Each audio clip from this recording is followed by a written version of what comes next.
Number 6 by Edgar Wallace. Chapter 1. The Beginning of the Hunt. The most mysterious and baffling thing about Caesar Valentine was to discover the reason for his mystery. It was a mystery which belonged to the category of elusive thought, the name that is on the tip of your tongue, the fact that is familiar yet defies exact remembrance.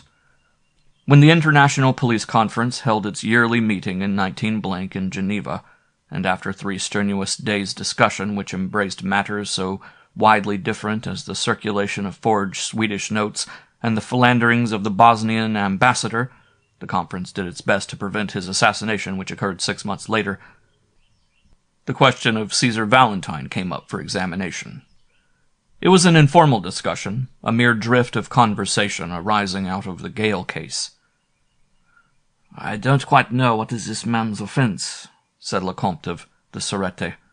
"He is very rich and very popular, and immensely good-looking, but none of his qualities is a criminal." "Where does he get his money?" demanded Leary of Washington. "We had him in America for 5 years, and he did nothing but spend." "Neither in France nor in America is that a crime," smiled Lecomte. "People who have done business with him have had an unfortunate habit of dying suddenly." It was Hallett of the London CIB who put the matter so bluntly, and Leary nodded. "That's so," he said. "Providence has been very good to Mr. Valentine. He was in a big wheat deal in Chicago in 13, and the market went against him. The principal operator was Burgess, John Boyd Burgess. He had a grudge against Valentine and would have ruined him. One morning Burgess was discovered dead at the bottom of an elevator shaft in his hotel. He had dropped 19 floors. Monsieur Lecomte shrugged his broad shoulders. "An accident?" he suggested. "Listen," said Hallett. "This man Valentine got friendly with a banker in our country, a man named George Gale. Gale financed him out of the bank funds, but that was never proved. Gale was in the habit of taking a nerve tonic. He used to bring one dose in a tiny bottle to the office. He was found one night dead in his office with the little bottle in his hand. It bore the tonic label, but it had contained prussic acid. When the auditors came to examine the books of the bank, they found £100,000 had disappeared. Valentine's account was in perfect order. Gale went to a suicide's grave. Valentine sent a wreath." "Well," said Lecomte, with another shrug, "I am not defending Monsieur Valentine, but it might have been suicide. Valentine might have been innocent. Where is your evidence to the contrary? There was an investigation, was there not?" Hallett nodded. "And nothing was discovered unflattering to the monsieur. You think he is a bad man. I tell you that I will place the full strength of my department at your disposal to prove it. I will have him watched day and night, for he is in France for 6 months in the year. But frankly, I would desire more solid foundations for your suspicions." "He ran away with a man's wife," began Hallett, and Lecomte laughed. "Pardon," he apologized. "That is not an offence under the Code Napoleon." So the conversation drifted elsewhere. A year later, Hallett of the CIB sat hunched up in his chair, frowning gloomily at a typewritten report which was spread on his desk. He sat for half an hour thinking. Then he touched a bell and somebody came in. "My friend," said the chief, and when he began "my friend," he was very serious indeed. "6 months ago you came to me with certain theories about Mr. Caesar Valentine. I don't want you to interrupt me," he said brusquely, as his subordinate seemed likely to speak. "Just hear me through. I like you, you know that. I trust you, or I wouldn't send you out on what looks like a hopeless search. What is more, I think your theories have some foundation. I've always thought so. That is why I've put you in training and accepted you for this department." A nod was the reply. "Police work," said Hallett, "is a big game of solitaire in every sense of the word. If you watch every card and keep your mind concentrated on the game and you have luck, it comes out. If you start wool-gathering in your earlier stages, you'll just miss putting up the right card, and you'll be stuck with the deuce of hearts. That should have gone up, lying snug and useless at the bottom of the pack. Patience is everything. Burns sent a man into the mining camps with a scrap of a photograph, showing only a murderer's right eye, and it was 3 years before this fellow of Burns nailed his man. Lecomte of the Surete waited 5 years before he caught Madame Serpilot, and I myself as a young man trailed the Cully-Smith gang for 3 years, 8 months, and 12 days before I put Cully where I wanted him, and it will probably take you as long to pull down Caesar Valentine." "When do I start?" asked his companion. "At once," replied Hallett. "Nobody must know of your movements, not even at this office. Your pay and expenses will be sent to you, and you will be entered in the books as on special service abroad." The other smiled. "That will be difficult, Chief. My name—" "You have no name. Henceforth you will be number 6, and there will be nothing to identify you with, who you are. I shall give instructions that suggestions, wishes, or such SOS messages as you send will be acted upon. Now get out and pull Valentine. This man may be the biggest thing of his kind, and the most dangerous man in the world. On the other hand, all the stories that come to police headquarters may be lies. It's a weird job you've taken on. You can't jail a man for living expensively or for running away with men's wives, and that's his known record. Naturally, he isn't popular with men, and hatred breeds lies. You've got to be bold and discreet, because I have reason to believe he has the most complete espionage bureau in the world. It was discovered that he subsidized a man here in this office that opened my eyes to the possibilities of the case. A man doesn't spend thousands to plant an ear at headquarters unless he has something to fear." Number 6 nodded again. "Now here's the world before you, my friend," said Hallett, "and a great reward if you succeed. Find his friends. You can have the entree to every prison in Britain, and maybe that will help you." "It's a big job," said Number 6, "but it is the one job in the world I want." "That I know," agreed Hallett. "It will be lonely, but you'll probably find a dozen people who will help you. The men and women he has ruined and broken.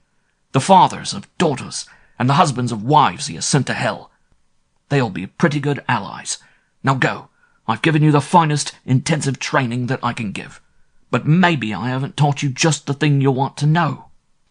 He rose abruptly and offered his hand, and Number 6 winced under the crushing grip.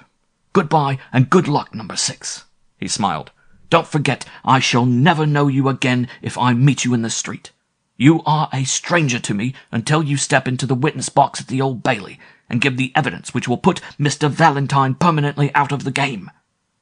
So Number 6 went out, nodding to the man at the door, the grim-visaged custodian of the custodians, and for some years Scotland Yard lost sight of one against whose name in the secret and confidential register of the Criminal Investigation Bureau Hallett wrote in his own hand, "On very particular service. No reference to be made to this agent in any report whatever." A year later, Hallett summoned Chief Detective Steele to his office, and told him just as much of his interview with Number 6 as he deemed advisable. "I haven't heard from Number 6 for months," he said.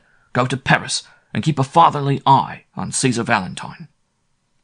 "Tell me this about Number 6, Chief," said Detective Steele. "Is it a man or a woman?" Hallett grinned.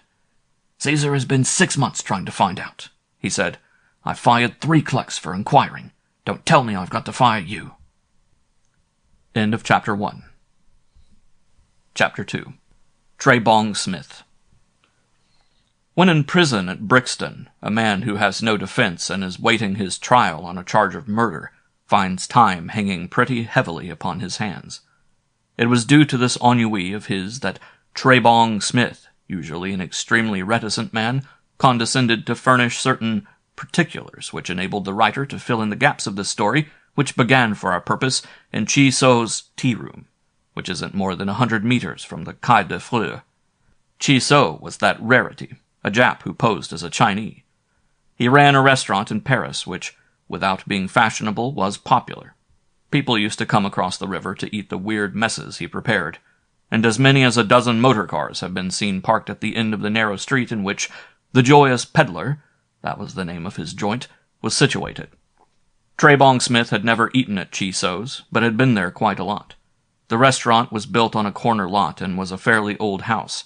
It was probably an inn in the days of Louis, for beneath the building was one of the most spacious cellars in Paris. It was a great vaulted room, about 30 feet from the keystone to the floor, and Chi So had turned this into what he called a lounge for his regular customers.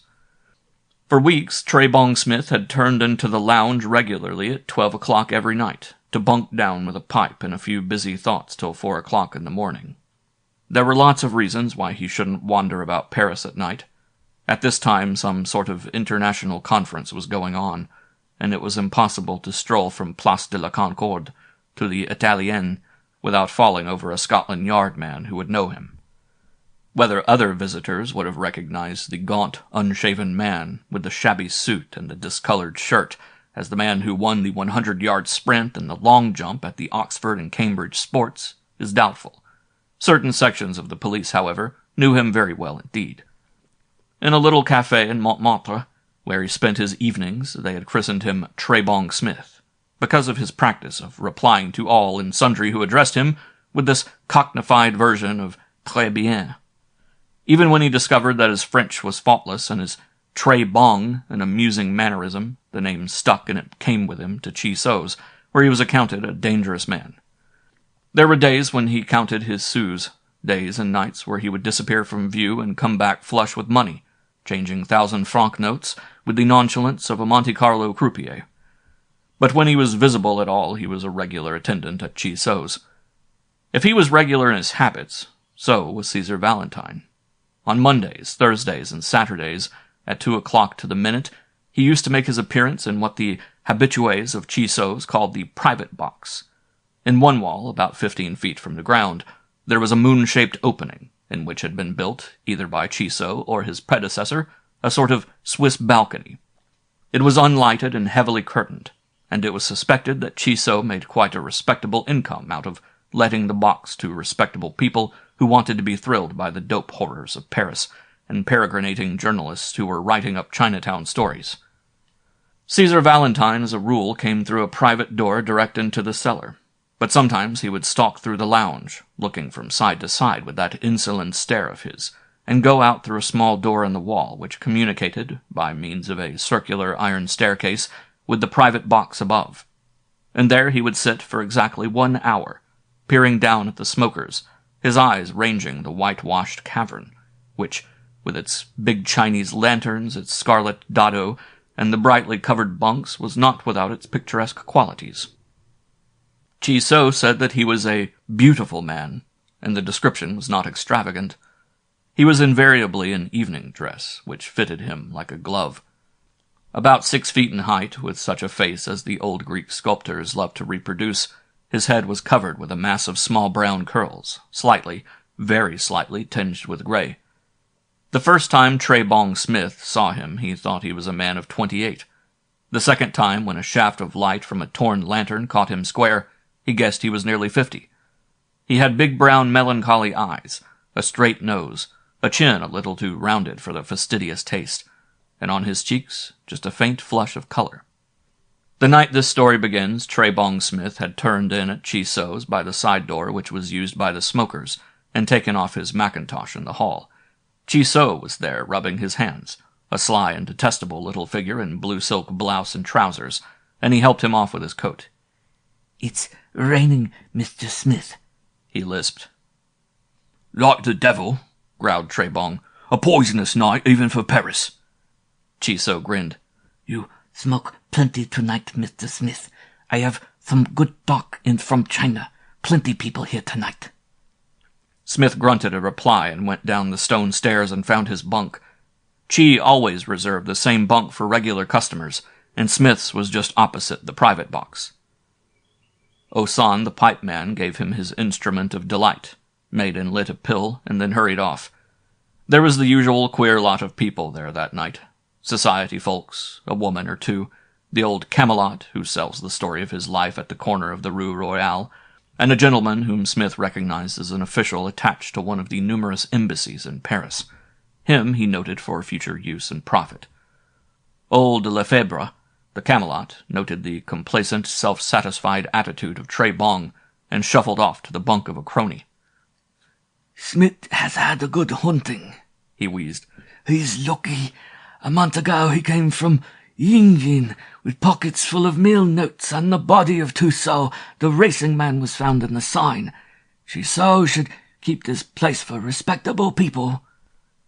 His audience cursed him vilely for interrupting his pleasant dream, and the Camelot went back to his own tangled visions. Trebong lay curled up in his bunk, supporting himself on his elbow, and dreamt his dreams, which were not the kind of dreams which anybody else in the lounge would indulge in. At 2 o'clock precisely came Caesar Valentine, and with him Chi-So, who usually accompanied him if he came through the lounge. Chi-So's attitude was servile, his voice a wheedling whine, but Valentine said nothing. He strode down between the bunks and paused opposite that on which Trebong Smith lay with wide eyes and wakeful. Valentine looked for a moment absent-mindedly, and then, turning, walked through the door which Chi-So had opened, and reappeared a little later in the gallery. There he sat, his white hands on the plush ledge of the box, his chin on the back of his hands, looking down, and it seemed that the unshaven Englishman in the bunk below was the principal attraction, for his eyes always came back to him. At 2:30 there was a curious stir, a faint chatter of voices from the passageway leading down from the side entrance, and the dull sound of blows. Then Chi-So appeared in a panic, and came twittering across the lounge to where Trebong Smith was lying. Smith was out of the bunk and on his feet in an instant. "Miss Smith, you go quickly. Here is the police. It is for you. Through this door." He indicated the door leading to the gallery. "Miss Valentine shall not mind." Smith was through the door in 2 strides, and closing it behind him, went noiselessly up the narrow iron stairs which led directly into the box. Caesar Valentine turned as he entered, and he spoke for the first time to the man who was destined to play so important a part in his life. "You're in trouble?" he said. "At present, no. In a few moments, yes," said Smith, and opened his shirt at the front. Caesar saw the butt of the man's gun behind the linen, and knew why Trebong invariably lay on his right side. "Do you know the way out?" he asked. "I will show you."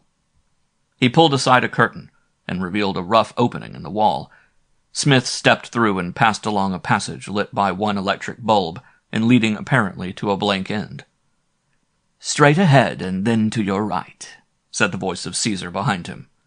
"The door opens quite easily." The fugitive found the door and stepped out into a small courtyard. Caesar Valentine brushed past him, crossed the yard without hesitation, and opening another door they found themselves in a side street. It was raining heavily, and a southwesterly gale was blowing. "Wait," said Caesar. He fastened a big cloak about his shoulders. "You are younger than I, and the rain will not hurt you." Smith grinned in the darkness and loosened the sheath knife he carried in his hip pocket. Valentine led the way through a labyrinth of alleys, and presently they were standing on the deserted quay. Paris was in the throes of a coal famine, and the lighting had been considerably reduced, which helped, for the quay was apparently deserted. Suddenly Valentine caught his companion by the arm. "One moment," he said. You are the person who has the ridiculous nickname, are you not? I cannot be answerable for the absurdity of any names which are given to me by absurd persons, said Smith a little coldly, and Valentine laughed. Trebong Smith? He asked, and the other nodded. Yes, I thought so. Valentine was satisfied. Only I did not wish to make a mistake. Not that it is possible that I can make mistakes, he added, and the man at his side thought at first that he was jesting, but he was serious enough. Along the quay, Smith could see two dim lights and guessed that these belonged to Valentine's motor car. He walked on, a little ahead of the exquisite, toward the car, and was less than 50 feet from safety when a man came out of the darkness, gripped him by the coat, and swung him round as he flashed an electric lamp in his face. Hello, he said in French. Trebong Smith, n'est-ce pas? I want you my agent. Valentine stopped dead and shrunk back into the shadows, watching. Only for a second did Trebong Smith hesitate. Then, with a swift movement of his hand, he knocked the lamp from the man's hand. In another second he had gripped his assailant by the throat and had thrust him back against the gray stone parapet behind which the sign flowed swiftly. You want me, eh? He said between his teeth, and Valentine saw the quick rise and fall of a glittering blade. The man relaxed his grip and slid limply to the ground. Smith looked round to the left and right, then stooping, lifted the fallen man bodily in his arms, and flung him across the parapet into the river. Only one groan came from the victim, and something amused Trebong Smith, for he laughed as he picked his knife from the pavement and threw it after the man into the stream. Valentine had not moved until the knife was sent flying. Then he came forward, and Smith could hear his quick breathing. "My friend," he said, "you are rapid." He said no more than this, and walked rapidly toward the car and opened the door. The chauffeur could not have seen what had happened, for the Kai was badly lit, but there may have been some other spectator. The car moved forward until it came almost abreast of the spot where the struggle had occurred. Smith thought he saw someone on the pavement, and dropped the rain-blurred window to look. The car was moving slowly, and the headlamps of the car had only just flashed out their fullest radiance. In the light of the lamps was a girl. She was dressed from head to foot in black and stood peering over the parapet into the dark river. As the car came up to her, she turned her head, and the man had a momentary glimpse of the saddest and most beautiful face he had ever seen.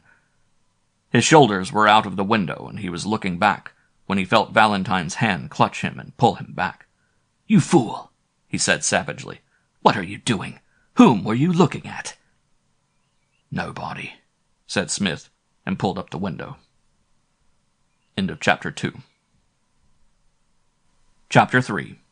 The House of Caesar. Caesar Valentine had several houses and flats in or near Paris. Of this fact, Trebong Smith was well aware. He thought at first that he was being taken to Valentine's beautiful apartments on the Boulevard Victor Hugo, but the car went straight across the Place de l'Étoile and sped down the avenue of the Grande Armée. It was difficult on such a night to know in what direction they were going, but after a while it was apparent to Smith, from the violent nature of the road, that they were going in the direction of Maison Lafitte. Presently the car turned into what seemed to be a side lane with high hedges on either side. The car bumped and jolted slowly for 10 minutes over what could not have been anything better than a cart track, then turned abruptly to the left and through a dilapidated gate. It was too dark to see the house, and when the car stopped and Valentine's guest descended, he had no time to make any observations. It was a fairly big chateau. How big, Smith could not tell, for Caesar opened the door with extraordinary quickness and ushered him into a large dark hall. He switched on an electric light, and the stranger had time to observe a broad flight of stairs leading out of the hall before he was hurried across the parquet floor through another door into a large saloon. It was one of the few rooms in private houses that deserved the name of saloon. It was lofty and spacious, its walls paneled with white wood. Its ceilings were beautifully carved in the Moorish fashion, and illumination came from 2 rich electroliers. The furniture, observed Smith, was not only magnificent but regal. It is queer what things impress one. Smith always remembered that saloon by its carpet, an immense expanse of purple, heavily embroidered in gold, the ornamentation consisting of fleur-de-lis and a cipher C. The next thing that impressed him was a beautiful coat of arms, above the big open fireplace. 2 of its 4 quarterings held the lily of France, 1 3 gold bars, and the 4th a bull upon a golden ground. "Sit down," said Caesar imperiously. "You would like a little wine?" He pressed aside one of the panels of the wall and took out a tray containing bottle and glasses. These he carried to the visitor and placed on the table by his side. "Drink," he said curtly, and Smith poured out a stiff glass of whiskey. Caesar took off his wet cloak and flung it on the back of the chair, strolled to the fireplace, switched on an electric radiator, and stood with his back to the glow, surveying the other quizzically. An imposing figure was Valentine in his immaculate evening dress. Smith approved the snowy white shirt front and the 3 pearl studs.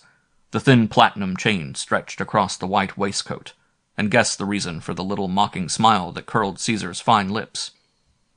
"My friend Trebong Smith," he said slowly, "have you ever seen a man guillotined?" "Half a dozen," said the other promptly. "Onto the board, head in the cane, snick, head in the basket. Vive la France!" Valentine frowned as though he were annoyed at the flippancy in the tone of his guest.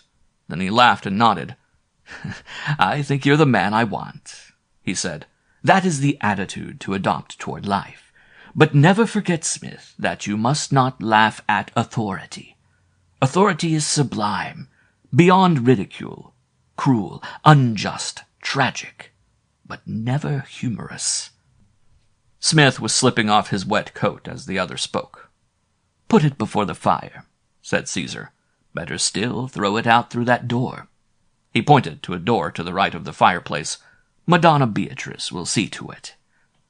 Smith obeyed him to the letter, wondering who might be Madonna Beatrice. Suddenly Caesar looked at him sharply.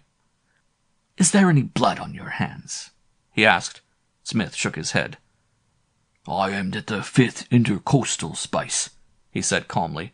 There would be little blood. Caesar nodded approvingly as his companion examined his hands. You have not taken much opium tonight, he said. He stepped toward the man and peered into his eyes. I never take opium, said Trebon coolly.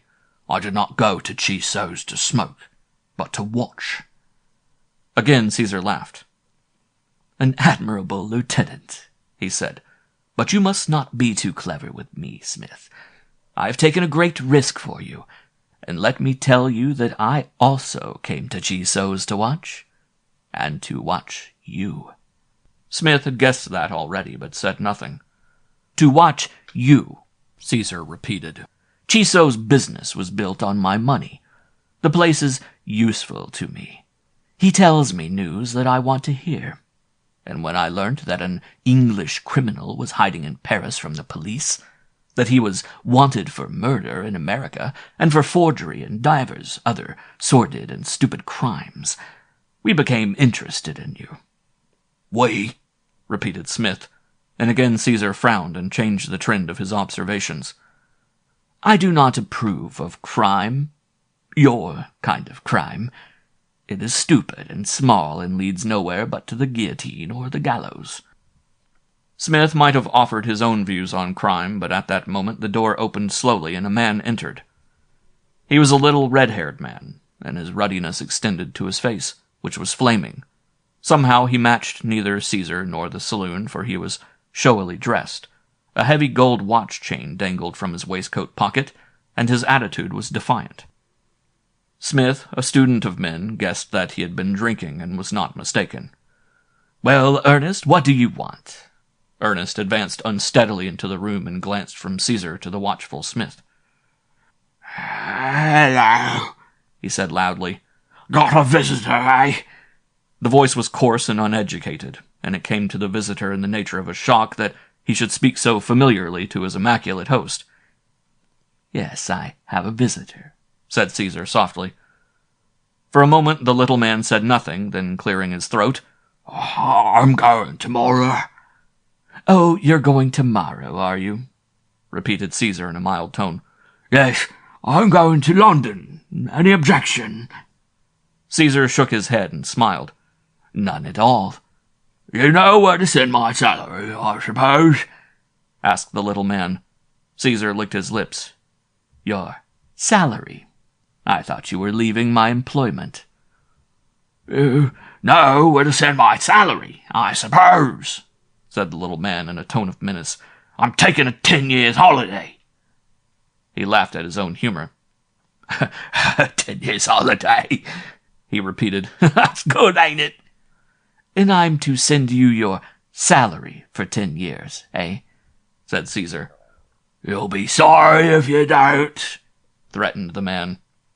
"I haven't been here doing your dirty work for 3 years for nothing. Let him do it." He nodded to Smith. "See how he likes it. I could write a book about you, Mr. Valentine." Caesar laughed. "And it would be very interesting, I'm sure. And have you waited up all the evening to tell me this?" "Yes, I have. I've got a lot to tell you, and I should tell you some more if that man wasn't here." "Keep it until the morning," said Caesar, dropping his hand good-humoredly on the other's shoulder. "Go back to bed, my friend, and ask Madonna Beatrice to come to me." "Madonna Beatrice?" sneered the other. "She's a beauty, she is." The visitor thought he saw Caesar's face go pink, but the big man laughed softly to himself, and, walking slowly to the door, he very gently pushed his unruly servitor forth. "It is a curious characteristic of servants," he said, "that they invariably imagine they know their master's guilty secrets. You have probably had a similar experience." "I never keep servants who share my secrets," said Smith, "and to this fact I ascribe my freedom and well-being." There was a gentle tap at the door, and Caesar turned quickly. "Come in, Madonna," he said. The woman who entered piqued the visitor's curiosity. Caesar had a reputation for affairs. It was a reputation not particularly creditable to himself. Smith had expected to see a young and beautiful girl, but the woman who came in had no claim to beauty. She was an old woman, squat and fat. Her face was dark and disfigured with tiny warts. Her gray-black hair was brushed back smoothly from her head and gathered in a bun behind. And to add to her grotesqueness, she was dressed in a robe of bright emerald green, cut square at the breast. About her neck was a huge gold necklace of barbaric design, and her fat hands were covered with jewels. Yet, old as she was, and laughable as was her get-up, there was something about her poise that spoke of strength and power. "Madonna," said Caesar softly, and he spoke in liquid Spanish. "Our friend here is staying with us for some time. Will you see that his room is made ready for him?" She looked at Smith with her heavy eyes and nodded. But he had discovered something which interested him more than her fantastic attire. He was looking at her foot, that observant man, and saw that she was wearing thick boots. Moreover, they were wet and muddy, as though she had been wandering in the storm. "Si, senor," she replied. The visitor wondered why the man called her Madonna, which is an Italian form of address, when he had spoken to her in Spanish. Caesar, who was an extraordinary mind-reader, answered his unspoken query when she had gone. "Madonna Beatrice," he said, "is both Spanish and Italian, as I will explain to you one of these days." He made no further reference to the events of the night, but chatted pleasantly enough on crime in the abstract. "The little criminal is a deplorable object," he said. "I cite, for example, my friend Ernest. Ernest is a blackguard, a card-sharper, and a thief. I took him into my service and brought him to France at a moment when the police were searching for him, and when he would certainly have gone to penal servitude for a number of years. If he had been a greater criminal, he would have had a greater mind and a greater heart. Also, he would have been on his knees to me all his life, for he has lived luxuriously. He has money to spend at the races. I've even had him taught French." "Money doesn't buy loyalty anyway," said Smith curtly. "I agree," nodded Caesar. "And yet money buys most of the things that are desirable in this world. It even buys the appearance and the consequences of loyalty. Money buys allies in war, and a little more money would buy their desertion. It could buy my election to the Senate of France if I were a Frenchman, and if I did not hate the French," he added. "With money I could sit in this house and reshape the future of Europe. With money you can buy factions and parties and nations." He sighed and turned his back on the other, looked earnestly at the coat of arms above the mantelpiece. "Whose arms are those?" asked Smith unexpectedly. "Eh?" He swung round. "Whose arms? You are not a student of heraldry? No? Some day I will tell you. Money is everything, and it is so easy to secure. Observe me. At 19 I was penniless. I have never worked. I have never speculated. I have never gambled. Yet today I am a rich man, because God gave me a brain." He tapped his forehead. "Because I am attractive to women. Because I am a genius without scruple. And you cannot be a genius and have scruple." He broke off the conversation as abruptly as before, and led the way out into the hall. "Your room is ready," he said. "Tomorrow we will discuss your future. It would not be wise of you to stay in France, and, moreover, I need you in England." The room into which he showed his guest was furnished simply but expensively. "You would like tea in the morning, of course? You are English," he said.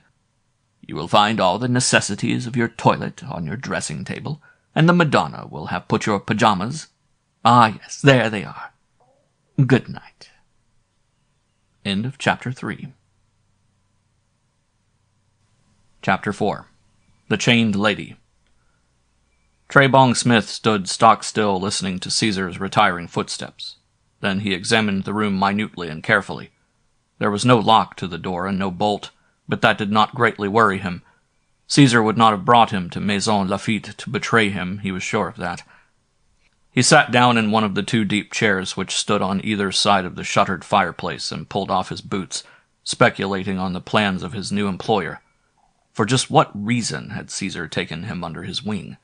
Caesar had witnessed the affair on the Quai de Fleurs, and knew that by harboring the man who had committed the act, he had rendered himself guilty by the laws of France. The project ahead must be of vast importance, or Caesar would not have run the risk. If the girl had seen, the girl in black whom Smith had seen peering into the river, she must have seen, or why would she have been standing on that spot leaning over the parapet? Smith rubbed his chin and frowned. The girl might spoil everything. Suppose she went to the police and a newspaper got hold of the story of this midnight struggle. He swore to himself as he unlaced his wet boots, slipped off his wet clothes, unbuckled the canvas strap which supported the little Colt automatic he carried under his shirt, and put the pistol beneath the pillow. The silk pajamas which had been left for him were rather long in the leg, but he turned them up and, switching out the light, pulled aside the heavy velvet curtains which covered the window and looked out.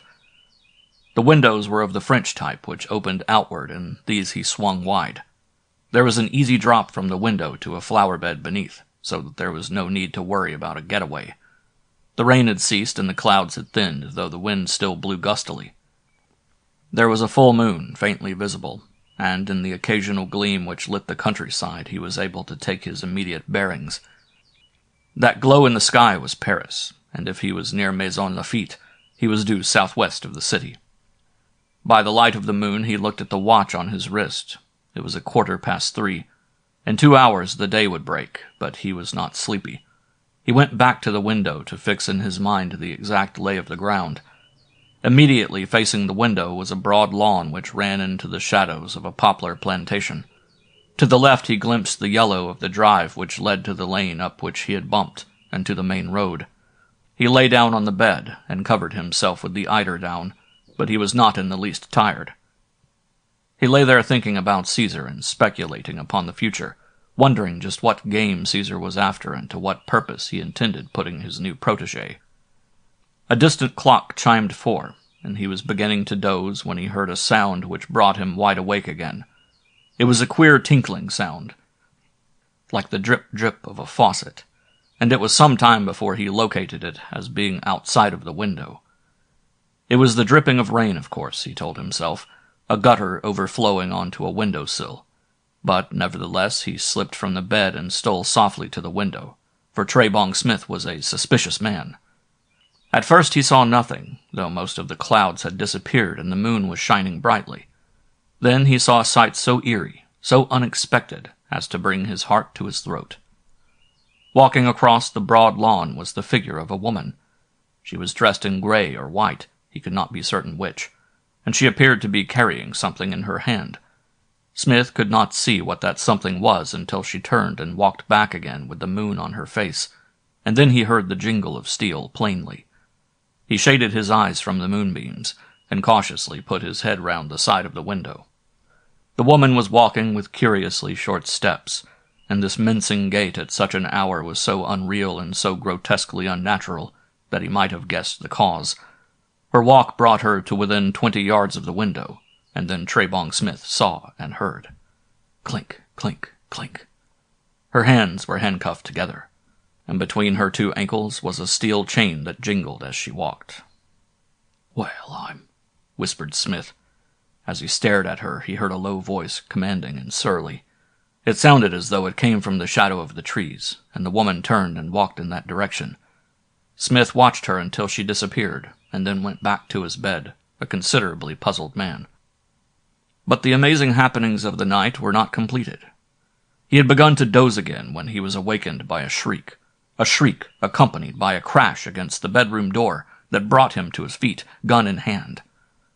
The gray of dawn was in the sky, and there was just enough light to see the door moving slowly inward. Then, of a sudden, it burst open, and somebody fell into the room with a thud, gibbering and sobbing hideously.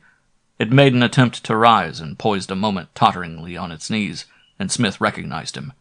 It was the red-haired man. The man called Ernest, but his face was no longer scarlet. It was gray and drawn and horrible. "Caesar! Caesar!" he whispered, and then collapsed in a heap. Then came a sound of hurrying feet, and Caesar came into the room. He was in his dressing gown and pajamas, and had apparently just wakened. "What is it?" he said, and looked down. "Ernest, what are you doing here?" He shook the inanimate figure. "I'm sorry, this man's drunk again." He lifted him in his strong arms as easily as though he were a child. "Do you mind?" he said, and laid him on the bed. "Put on a light, will you, Smith?" Trebong Smith obeyed, and Caesar, bending over the man, looked down at his wide-opened eyes. Then he turned to the other. "He's dead," he said soberly. "What a perfectly dreadful thing to have happened." End of Chapter 4. Chapter 5. This, then, was the introduction of Trebong Smith to the house of Caesar Valentine. An unfortunate introduction if the police came to make inquiries as to this sudden death. But the man Ernest, his other name was Goldberg, was notoriously subject to fits. He was, moreover, given to alcoholic excess, and on 2 occasions Caesar had had to send for the local doctor to prescribe for his retainer. What had happened to the man in the night, Smith could only guess. It is certain that he had some sort of an attack in the early hours of the morning, had dragged himself downstairs to the visitor's room. Why to his room? Caesar explained. The room Smith had taken was one which he had usually occupied, and the man's words, "Caesar, Caesar," addressed to Trebong had been intended for his host. There were the usual inquiries, and the man from Chiso's was amazed to discover how readily the authorities accepted Caesar's explanation. Whilst the visiting magistrate was in the house, Smith was hidden in a little room in a small tower at one corner of the building. The silent Madonna Beatrice brought him his meals, and if there were servants in the house, the visitor did not see them. He was permitted to enter the great saloon that night, and found Caesar smoking a long cigar and reading a book of poems. He looked up as Smith entered and motioned him to a chair. "I'll get you out of France in a day or 2, he said. "That matter didn't get on to your nerves, I presume. It is very unfortunate, very unfortunate." "Unfortunate for all of us," said Smith, taking a cigarette from the table and lighting it. "You saw him after I went to bed, of course?" Caesar raised his eyebrows. "Why, of course?" he asked softly. "Because he died," replied Smith brutally. "You saw him and had a drink with him, and he died." Valentine said nothing. "What makes you think that?" he asked after a while, and looked the other straight in the eye. "For 3 years I've been a medical student," drawled the guest, "and in the course of that 3 years I made acquaintance with a drug which is used extensively by oculists. It is a deadly poison, but unlike other deadly poisons, leaves no trace, except one which I looked for in the unfortunate Ernest." Caesar's lips curled. "Was it present?" Smith nodded, and Caesar laughed. He was genuinely amused. "You had better see Monsieur the magistrate," he said mockingly, "and reveal your suspicions." "There is a very excellent reason why I shouldn't," said the gunman coolly. "Only I think it is right, as between you and me, that there should be no pretense. Put your cards on the table as I've already put mine." "You put your card in the sign," said Valentine dryly, "and you did not even send a wreath, as I have done for Ernest." He rose quickly and began to pace the room. "You shall see all my cards in time," he said. "I need such a man as you, a man without heart or mercy. Some day I will tell you a great secret." Smith was looking at him with a curious expression. Shaved and clad in a suit which Caesar had found for him, this man from the opium den, this knifer of police agents, was an intellectual of 27, not ill-looking by any means. "I will tell you your secret now," said Smith, speaking slowly and pointing to the coat of arms above the mantelpiece. "Why are those arms in this house?" he asked. "Why are this cipher and these fleurs-de-lis embroidered in your carpet, Mr. Valentine? I don't know whether you are a madman, or whether you're sane." Smith spoke in that slow drawl of his. It may be just a form of megalomania, and I've seen pretensions almost as extravagant. But I think I've got you down fine." "What are the arms?" asked Valentine steadily. "They are the arms of Caesar Borgia," replied the other. "A bull on a gold ground is the family arms of the Borgias. The C in the carpet was the Borgia's cipher." He had stopped his pacing and stood now, his head bent forward, his narrowed eyes fixed on Smith. "I am neither a madman nor a vainglorious fool," he said quietly. "It is true I am the last in the direct line of that illustrious man, Caesar Borgia, Duke of the Valentinois." Smith did not speak for a long time. He had enough to think upon. In his early days at Oxford he had posed as an authority on the Renaissance and knew the history of the Borgias backwards. In his old rooms, before things smashed to pieces and the lanes of life so violently turned, he had had a copy of a cartoon reputedly by Da Vinci, inscribed Caesar Borgia de France, Duke of Valentinois, Count of Diois, and Isorden, Pontifical Vicar of Imola and Forli. And now he recalled the same bold, womanish face in the man who stood looking down at him, enjoying the sensation he had caused. "Well?" said Caesar at last. "It is strange," said Smith vacantly. Then, "From what branch of the family do you descend?" "Through Girolamo," replied Caesar quickly. "Girolamo was Caesar's one son. After Caesar's fall, he was taken to France, through France to Spain, and was educated by the Spanish cardinals. He married, and his son went to South America and fought in Peru. The family settled in the Americas for 2 centuries. My grandfather came to England as a boy, and I myself was educated in England." "It's amazing," said Smith, and felt that it was a feeble thing to say. So they stood confronting one another, the man from Chiso's, he of the hard-counted sous and the periodical bursts of prosperity, the hired assassin and the descendant of Alexander VI. This was the situation that appealed so powerfully to Caesar, and made him thrill with the wonder of the moment. To men and women, too, before now, he had revealed himself, but they had been clods to whom the word Borgia meant nothing, conjured up no pictures of ducal magnificence or pontifical power. Smith knew and appreciated the splendor of the revelation. He was genuinely inspired by the other's confidence, and would have pushed inquiries which, in Caesar's then generous spirit, must have been satisfied. It was the Madonna Beatrice who snapped the tension. She came hurriedly into the saloon without knocking, and Caesar, at the sight of her face, walked across to meet her. There was a conversation in low tones. Caesar uttered an exclamation of surprise, and then he looked round at his companion doubtfully. "Bring her in," he said. Bring her in? Smith was alert now. Was he to see that mysterious apparition about whom he intended in good time to tackle Caesar? Or was it some inamorata of his? His question was answered almost before it was framed. Madonna Beatrice waddled back into the room, and at her heels followed a tall, straight girl, so beautiful that she took the man's breath away.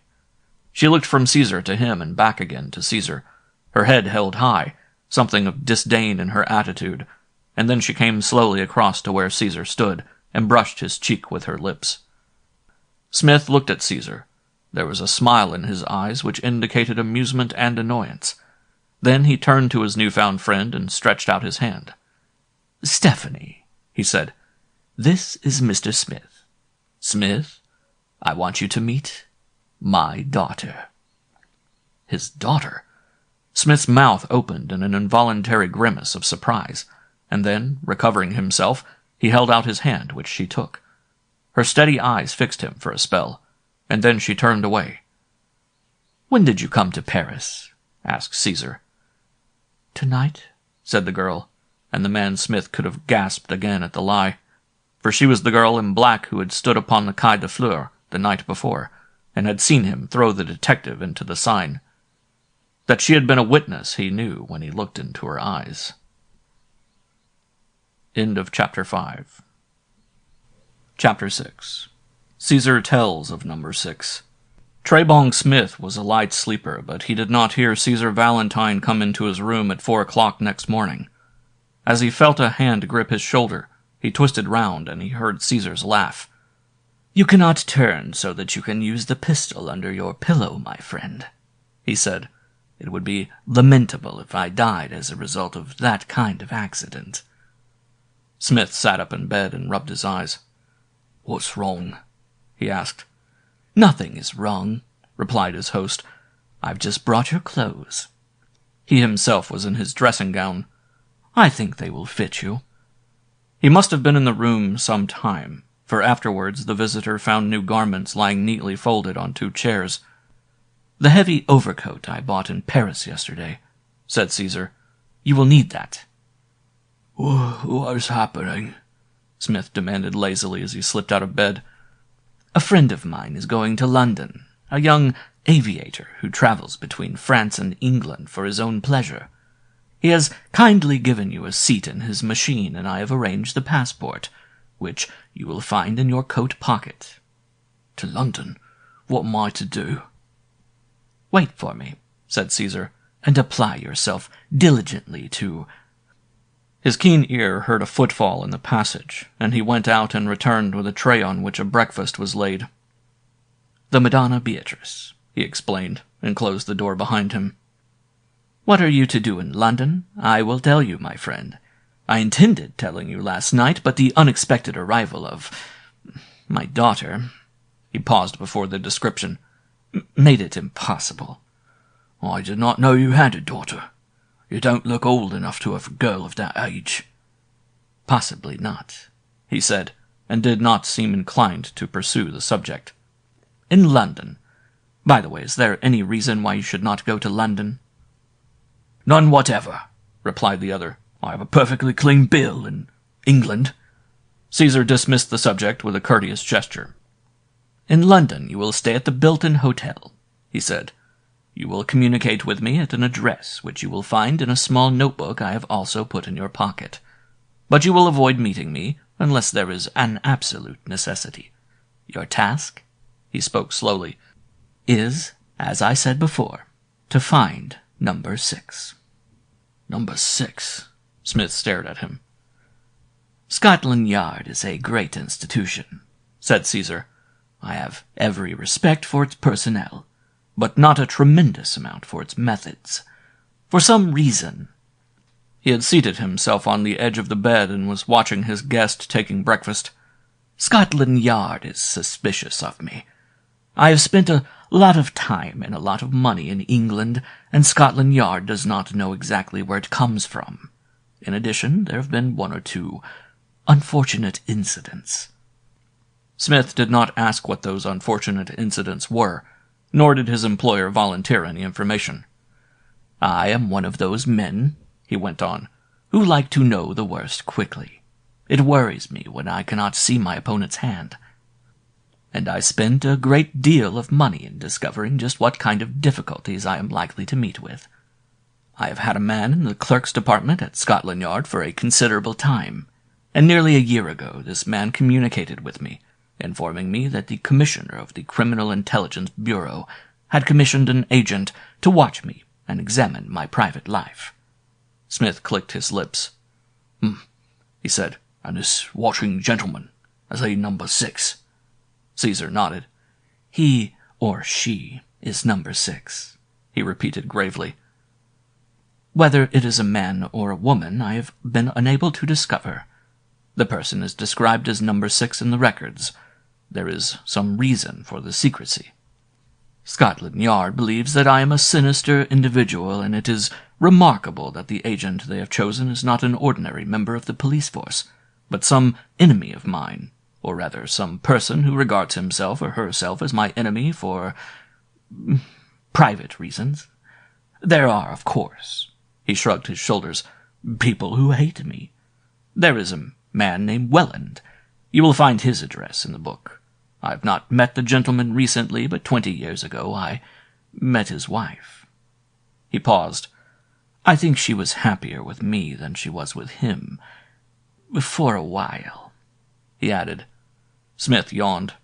"If this is a love story, spare me," he said, but the other seemed lost in a reverie. "Unfortunately, she died, and his child, who came with her, also died. It was unfortunate. Caesar leant his chin on his palms and looked at the floor, thinking deeply. It was unfortunate, he said, and looked up quickly. Welland is in some form of government service. He has told an associate that he will kill me. But that, of course, does not worry me. He may or may not be number 6. You will be astute enough to discover. Is there anybody else? Asked Smith. There are the relatives of a certain Mr. Gale, said Caesar thoughtfully. Mr. Gale was associated with me in business. Things went wrong, and Mr. Gale committed suicide. It was unfortunate. Smith nodded again. He had heard of Mr. Gale. I remember the case, though I didn't associate you with it. Gale was a bank manager, and after his death it was discovered that some £100,000 had disappeared from the funds of the bank.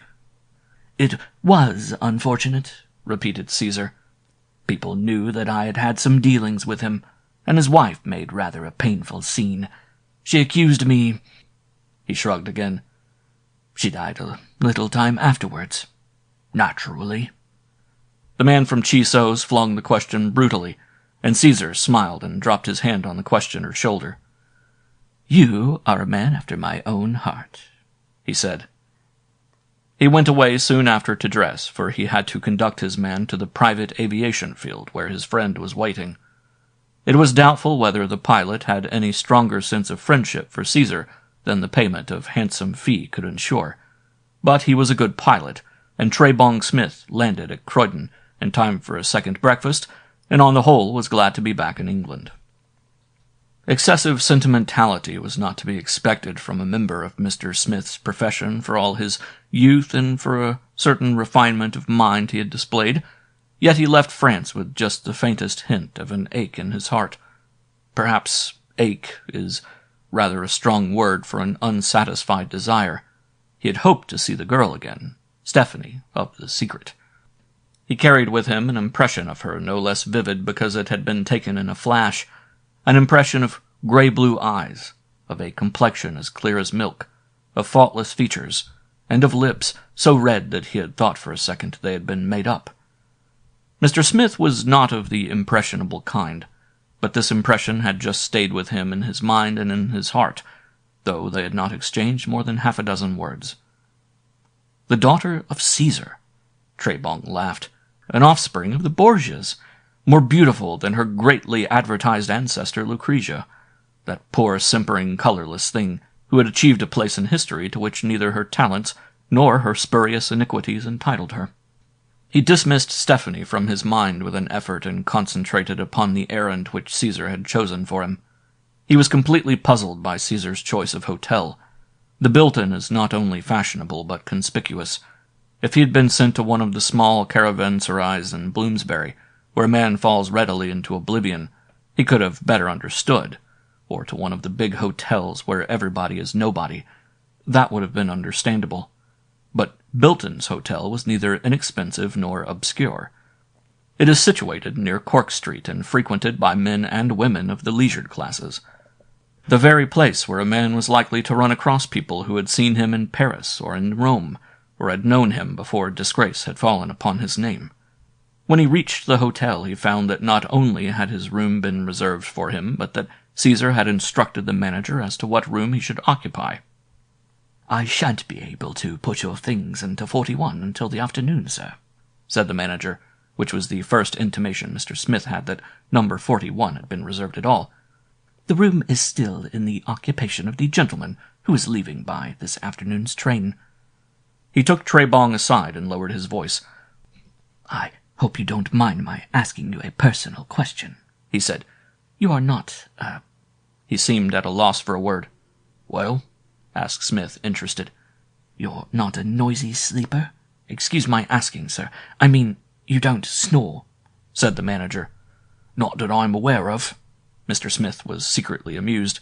"I ask you because Mr. Ross is so particular, and he's been a client of ours now for 30 years, and it happens that he sleeps in the next room to you." "Mr. Ross? Who's Mr. Ross?" asked Smith. The manager was surprised. Apparently there existed one benighted heathen in the city of London who did not know Mr. Ross. Mr. Ross was an American millionaire, Not only a millionaire, but a millionaire several times over. He was a bachelor and eccentric, a difficult man, and a not particularly generous man, Smith gathered. He spent most of his days at the Reform Club, and though he had lived in and about England for 30 years, he had no friends. Moreover, he occupied the next room, number 40. "A millionaire who has no friends must be rather a curiosity," said Smith, and agreed not to snore. Caesar had supplied him well with money, and his first call that day was upon a tailor in Bond Street. After he had been measured and had given his orders for a fairly extensive wardrobe, he strolled down to the Strand. He had not been in London for 12 months, and the sight and the smell of it were lovely to his senses. It was at the juncture of the Strand with Trafalgar Square that he met the one man in London he did not desire to meet. Smith saw him some distance away, but made no attempt to avoid him.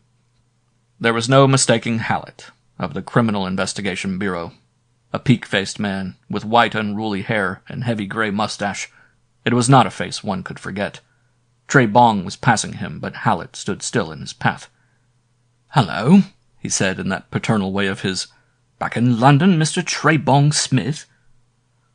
"Back in London, Chief," said Smith cheerily. "I've been hearing queer stories about you," said Hallett. "Murders and robberies in galore." There was a twinkle in his eye, and a twinkle in Hallett's eye did not necessarily bode well for any man. "Be careful, my friend," he said. "There may be very serious trouble for you. Don't say I did not warn you." "Fine," said Smith. "But if there is going to be any bad trouble for me, there are going to be some very serious happenings for other people. And if you don't mind, I'd rather not be seen talking to you, Chief. It gets a fellow a bad name." Hallett chuckled grimly and passed on. End of Chapter 6. Chapter 7. The Story of Welland. Smith went on his way to the Strand. It had struck him as being rather remarkable that Caesar had given him the addresses with instructions to pursue inquiries which he could have made by any private inquiry firm in London. After all, it was only necessary that they should supply him with the movements of the suspected persons, and furnish him with sufficient material to prove or disprove the truth of his theory. But there were quite a number of things Mr. Smith did not understand. On the river side of the Strand, and running parallel with that famous thoroughfare, is John Street, and it was to 104 John Street that he directed his steps. This was the address which he had found in the little book against the name of Welland. It was an old-fashioned Adams house, and scrutinizing it from the opposite pavement, Smith came to the conclusion that whoever might have occupied it 20 years ago, it was now one of those genteel tenements which abound in the West End. The different pattern of curtains and blinds on each floor strengthened this conclusion, which was confirmed when he crossed the road and found a little pearl button labeled housekeeper. The janitor was an old gentleman of 60 or 70. A cheerful old soul who wore the faded ribbon of the '81 African campaign on his waistcoat. "Welland?" he said in surprise. "Good Lord, no. Mr. Welland doesn't live here. Why, he's been gone. Let me see. It must be nigh on 20 years ago. Well, that's a curious thing, your asking after Mr. Welland." Mr. Smith thought it was curious too, but asked, "Why is it curious?" The old man hesitated a moment, then said, "Come in," and led the way down to a basement kitchen. "Did you know Mr. Welland?" asked Trey Bong, when they reached the janitor's cozy little apartment. "Know him?" he said contemptuously. "As well as I know my own hand. As nice a man as ever I met, Mr. Welland was. He had the 3 upper floors." He shook his head. It was very sad indeed." "I don't know the whole story," said Smith with truth. It was truth, too, that he had never taken Caesar wholly at his word. If he was a true Borgia, he was a liar, an exploiter of his friends, treacherous to his enemies, and wholly unreliable. Caesar was using him, well and good. He was out to use Caesar, and he gave his employer credit for this amount of intelligence, that Caesar was never in any doubt that his employer's end was a purely selfish one. Mr. Cummins, the janitor, was in a communicative mood. "You don't know the whole story, eh?" he said with some enjoyment. "Well, I can't say that I know the whole of it myself, but what I know I can tell you. Mr. Welland lived in this house, in those identical rooms, when he was a bachelor, and before he met the young lady he married. He came back to this house after his honeymoon, and his little girl, poor little soul, was born in this house. He was a very happy sort of gentleman, but I don't think his wife found the life quite up to her expectations. She was one of these complaining ladies who was always worrying about what other women have in the way of dresses and jewellery, and Mr. Welland, who was an artistic sort of man, used to worry a lot. About 8 months after the baby was born, Mr. Welland brought a gentleman home to dinner. I know because when he had a party, I used to wait at table, and on this occasion I got into what I call my butler's suit, and did a bit of handing round. A very nice gentleman, to all appearance, was this Mr. Now, what was his name? Valentine, suggested Smith. That's it, sir, said the janitor. A nice-looking fellow, but what a rascal! What a scoundrel! A regular West Ender he was. Plenty of money, carriages and horses, a big house in Belgrave Square, and what not. Well, the long and the short of it is that Mr. Valentine used to call when Mr. Welland was away in the city, and sometimes he would call when Mr. Welland was home, but not often. Then Mr. Welland and his wife had an awful row. I think it was over a ring which this fellow Valentine gave her. And one afternoon, when the governor came home, I always called him the governor, she had gone and taken the baby with her. Bolted, sir. Gone off to America, by all accounts, with Valentine. And that was the end of her. Mr. Welland took on something terrible. He was like a madman. I remember as though it was yesterday his coming to me and saying, "Coming sooner or later that man will die at my hands." What happened to Mrs. Welland? Asked Smith. There was no need to ask if he trusted Caesar, but he did not trust Caesar. Cummin shook his head. Died, sir. I only heard of it by accident about 2 years ago. She and the baby died of some fever. Yellow fever, I think it was. It's curious you should come here asking about Mr. Welland, he said, getting onto his feet and going across to a dresser. I was turning out this drawer early this morning, and I found this picture when he gave me on his wedding day. He pulled open a drawer and took out a cabinet photograph, handing it to the visitor. It was the face of an artist, refined and delicate, yet with a strength in its lines that one might not have expected after hearing the janitor's account of the man's breakdown. The high forehead, the long thin nose, the firm jaw were features impossible to forget. I suppose you couldn't let me have this photograph to make a reproduction. The janitor looked dubiously at Mr. Smith and then at the photograph. No, sir, I wouldn't like to part with it. You see, it's written on, he said, pointing to an inscription. I'll tell you what I'll do, though. If you like to pay for it, I'll have a copy made. That will suit me admirably, said Smith, and passed across a pound note to seal the bargain.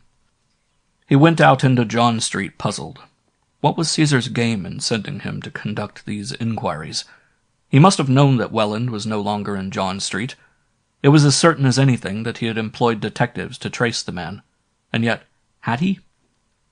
This imperious and imperial Caesar had a lofty contempt for the small things of life, and was it not possible that Welland had faded from his mind until the next time that Scotland Yard had put some mysterious detective on his track, and set his mind wondering as to the shadower's identity? Caesar was not to be judged by ordinary standards, Smith concluded as he walked back to his hotel. He expected to find some sort of communication from him, for Caesar had said that he was leaving Paris by the midday train and would arrive that evening, but there was no letter or telegram. He went up to his room, which was now ready for him, and sat down to consider the somewhat complicated situation. Here was he, Trebong Smith, how quickly the Paris underworld had caught on that nickname, engaged by one who was probably the most dangerous man in the world, to carry out what was practically detective work on the strength of having thrown a man into the Seine. What sort of villainies he required of him, Smith was curious to know. He would dearly have loved to stay on in Paris. The mystery of the manacled woman intrigued him vastly. It was one of the most creepy experiences he had had. He, the man without nerves. That she was Caesar's prisoner he did not doubt, and that the deep, booming voice that had called her from the shadow of the poplars was the voice of Madonna Beatrice, he was certain. What had this woman done? Why did Caesar, the last of the Borgias, who had, Smith suspected, so quickly away with his enemies, retain her in custody when he could have so readily and so easily rid himself of the necessity of keeping her locked up? If Caesar had come to him and said, "Slay this woman, I have not the courage," Trebong would have understood. That he would have killed in cold blood is unlikely. Trebong Smith did not kill women. Acting on a sudden impulse, he went out again to the British Museum, where in the reading room he revived his acquaintance with the Borgias. For it was certain that Caesar had not only inherited their vices, but was a faithful copyist of their methods. The book he chose was a small monograph by an eminent American professor, the best he knew, and it took him an hour and a half to read it from cover to cover. Trebong Smith had always held that the coincidences of life are part of life's normality, that they are not confined to plays and stories, and the observer will agree. But the fact that he should be there in the British Museum reading room studying a life of the Borgias on the very day and at the very minute another person should have been waiting impatiently to read that identical book was remarkable. He took the book back to the clerk and thought the frocked coat attendant breathed a sigh of relief. "I'm glad you haven't kept it any longer, sir," he said, scribbled out a ticket, and carried the book over to an old man who was sitting bolt upright in a chair, his gnarled hands on the handle of an umbrella, his stern-lined face turned resentfully in Smith's direction. The old man took the book with a grunt and shuffled off to a reading table. "You wouldn't think a man worth all those millions would come in and sit here waiting for a book that he could have bought for a few shillings," said the attendant when he returned. "Worth all those millions," repeated Smith, looking after the bowed figure. "That's old Mr. Ross. You've heard of Ross, the millionaire?" Mr. Smith had heard of Ross, the millionaire, curiously enough. "Well, that's the gentleman," said the attendant. "They say he would rather walk 10 miles than spend 2 pence. Smith laughed. "I can tell you something more about him," said he cryptically. "He doesn't like people who snore." Caesar's lieutenant took another look at the old man before he went out. He was about 70, Smith guessed, and the main feature of his face was a white beard so closely clipped that he had the appearance of being unshaven. That and his shabby clothing impressed Smith most. He dined at the hotel and had intended going to a theater, but when he came out into the hall the porter handed him an envelope addressed in typewritten characters to T.B. Smith. He opened it. The letter inside was also typewritten. It ran, "Watch Ross. His lawyers are Baker and Sepley of 129 Great James Street.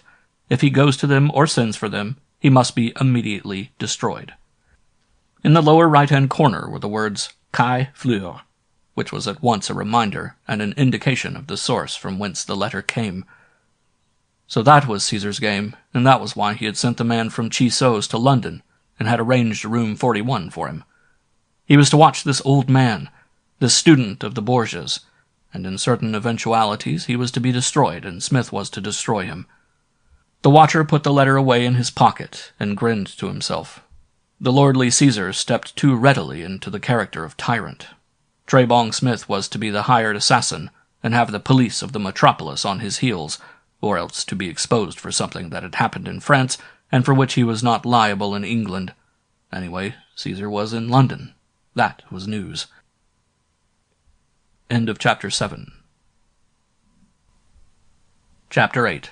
A Note from Nowhere. Trebong Smith sat in the lounge of the hotel reading the evening papers and watching Mr. Ross come from the dining room and take the elevator to the second floor. After a while he followed, going into his own room and waiting until he heard the snap of the electric switch, which told him that the old man had retired. He wasn't likely to see his lawyer between the hours of 9 and 12, thought Trebong Smith, and sallied forth into the West End to find amusement.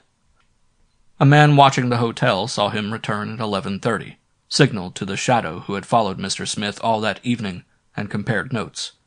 Smith may or may not have known that he was being watched. He might have guessed as much after Hallett's warning. He went upstairs to bed and to sleep, and was on the point of undressing when he heard the soft thud of a door closing, and it seemed that the sound came from the next room. He switched out his light, drew the door open gently, and listened, but there was no further sound. Number 40, the room occupied by Mr. Ross, was, as he had learnt earlier in the evening, not so much a room as a suite. It consisted of 2 apartments, a bedroom with a bath, and a sitting room which led from the bedroom, and access to which could be had direct from the passage through a door marked 40A. Smith stepped out into the corridor, walked softly to number 40 and listened. There was no sound. He went on to 40A and listened again, and after a while he was rewarded by the murmur of voices. He strolled to the end of the passage to see if there were any hotel servants, but Bilton's is one of those eminently respectable hostelries patronized in the main by elderly people who retire early, and he walked back down the corridor and tried the door of 40. To his surprise, it was unlocked, and he stepped in, closing the door behind him. It would be a simple matter to explain how he, a stranger to the hotel, had walked into the wrong room. A line of light along the floor showed him where the communicating door was, and he made bold to turn on the light for a second, and discovered, as he had expected, that the bed was unoccupied, and the room was empty. He put out the light noiselessly and tiptoed across the room, putting his ear to the door. 2 people were talking. The one voice, gruff and harsh. The second, so soft that he could hardly hear a word that was spoken, for it was the voice of a woman. And somehow that voice was familiar. Trebong Smith crouched down and looked through the keyhole, but he could see no more than the back of a chair. He listened intently, but could hear nothing intelligible. Once he heard Ross say, "If they are on Earth, we will find them." And he thought he heard the old man say, "It is remarkable. I should have been deceived." Then, most unexpectedly, a hand fell on the doorknob, and he hurried back through the room and was out in the corridor before it could have been opened. He had no time to close the door, but pulled it to after him, and was in his own room in something under 2 seconds. He waited patiently behind his own closed door, listening, but there was no sound, and after 5 minutes had passed he ventured to open it. There he stood in the darkness for nearly half an hour before the 2 came out. He heard the man say, "Good night, my dear. God bless you," and thought he heard the sound of a kiss. Smith opened the door wider. The lights from the corridor were on full, and there was no possibility of making a mistake. The figure that came past the door was not, as he had expected, a woman, but Ross himself. The old man had gone out and left the woman behind. For a while Smith was too bewildered to make a move. Then, seizing his hat from the bed, he raced down the corridor in pursuit of the old man. He must have gone down by the stairs, for the elevator was descending as he reached the end of the corridor, and he came to the ground floor in time to see the figure pass through the swing doors out into the night. There was a car waiting, evidently for him, for he stepped in without giving the driver instructions, and it moved off. Smith called a passing taxi. "Follow that car," he said. He had no difficulty. The streets were empty of traffic, for the theaters had been closed for an hour. The chauffeur, however, was cautious, and the way fortunately led through theater land, and the taxi was on the tail of the car all the way up Regent Street and to Portland Place. At a house in Portland Place, the car stopped. The old man descended and let himself into the big mansion with a key. Smith noted the number, 409. He had stopped his own cab well behind the car, which, contrary to his expectations, did not move off. Mr. Smith dismissed his car, and, standing in the cover of a doorway, he waited. In half an hour, the door of 409 opened, and a girl came out wearing a long black cloak. Smith slipped from his place of concealment and walked rapidly toward her. She moved as quickly to the car, but the street standard showed her face clearly. It was Stephanie, Caesar's daughter. "Now, what has happened to the old man Ross?" said the puzzled Mr. Smith, and went to bed that night with the problem unsolved. Caesar sent for him the next morning, adopting in his typewritten note that royal command tone of his which so suited him. The men met in Green Park. It was a bright sunny day, and Caesar was dressed in gray. He was something of a dandy in his attire, and again the fastidious Smith approved. Caesar motioned his confederate to a garden chair by his side. "I didn't intend sending for you, Smith," he said, "but 1 or 2 things have happened, and I thought it advisable to see you in order to let you know where you can get in touch with me in any emergency." "I know exactly where I can get into touch with you, with or without an emergency," said Trebong calmly. 409 Portland Place, I think." Caesar looked at him sharply. "How do you know?" he demanded. "My name is not in any of the reference books." "I know," said Smith with a fine gesture. "You shadowed me. I was out late last night," said he accusingly, and the other laughed. "I'll give you my word that I've never shadowed you in my life," said he. "Anyway, I don't see how I can shadow Mr. Ross and you at the same time." "But how did you know?" insisted Caesar. "A little bird told me," bantered Smith. "Please let me have my mystery too, Mr. Valentine." "You shadowed me," he said, nodding, and then dismissed the subject. "What do you think of Ross?" Worthy old gentleman," said the other. "I like his appearance." He made no reference to the fact that he had seen the worthy old gentleman letting himself into Caesar's house with a key. That could wait. "He is worth from 10 to 20 millions, said Caesar. "He has no heir, he has no will, and on his death his property reverts to the state." Smith looked at him in astonishment. "How do you know that?" "I know that," said Caesar. "That is my mystery." He did not speak again for a moment. He had that queer trick of breaking off a conversation and letting his fancy and thoughts roam at will, but presently he returned to the subject of the old man. "Men and women work and sweat from morning till night," he said musingly, "year in and year out, for just sufficient food and rest as will enable them to carry on with more work.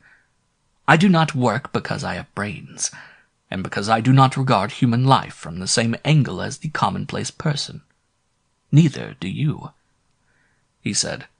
"Do you realize that if Mr. Ross at this moment sat down and wrote on a sheet of paper half a dozen lines, signed it, and had his signature witnessed by a chambermaid or a valet, those few lines would make us enormously wealthy men and give us all the power in the world?" "You mean if he made a will in our favor and providentially died?" said Smith. "You're very direct," Caesar laughed softly. "But hasn't it ever struck you how simple a matter is the transfer of property, when one of the conditions of transfer is the death of one of the parties? If you or I to burgle the Bank of England, there would be no hope for us, unless we spent years of unremitting labor in organizing and preparing for our coup. And then the chances are that we should fail." Smith nodded. "If you and I wish to forge a little check, say on Mr. Ross's account, we have to overcome the suspicions and safeguards imposed by dozens of very intelligent men, all of whom would have to be hoodwinked separately, and then in the end we might fail." "That I've realized," Mr. Smith agreed with a grimace.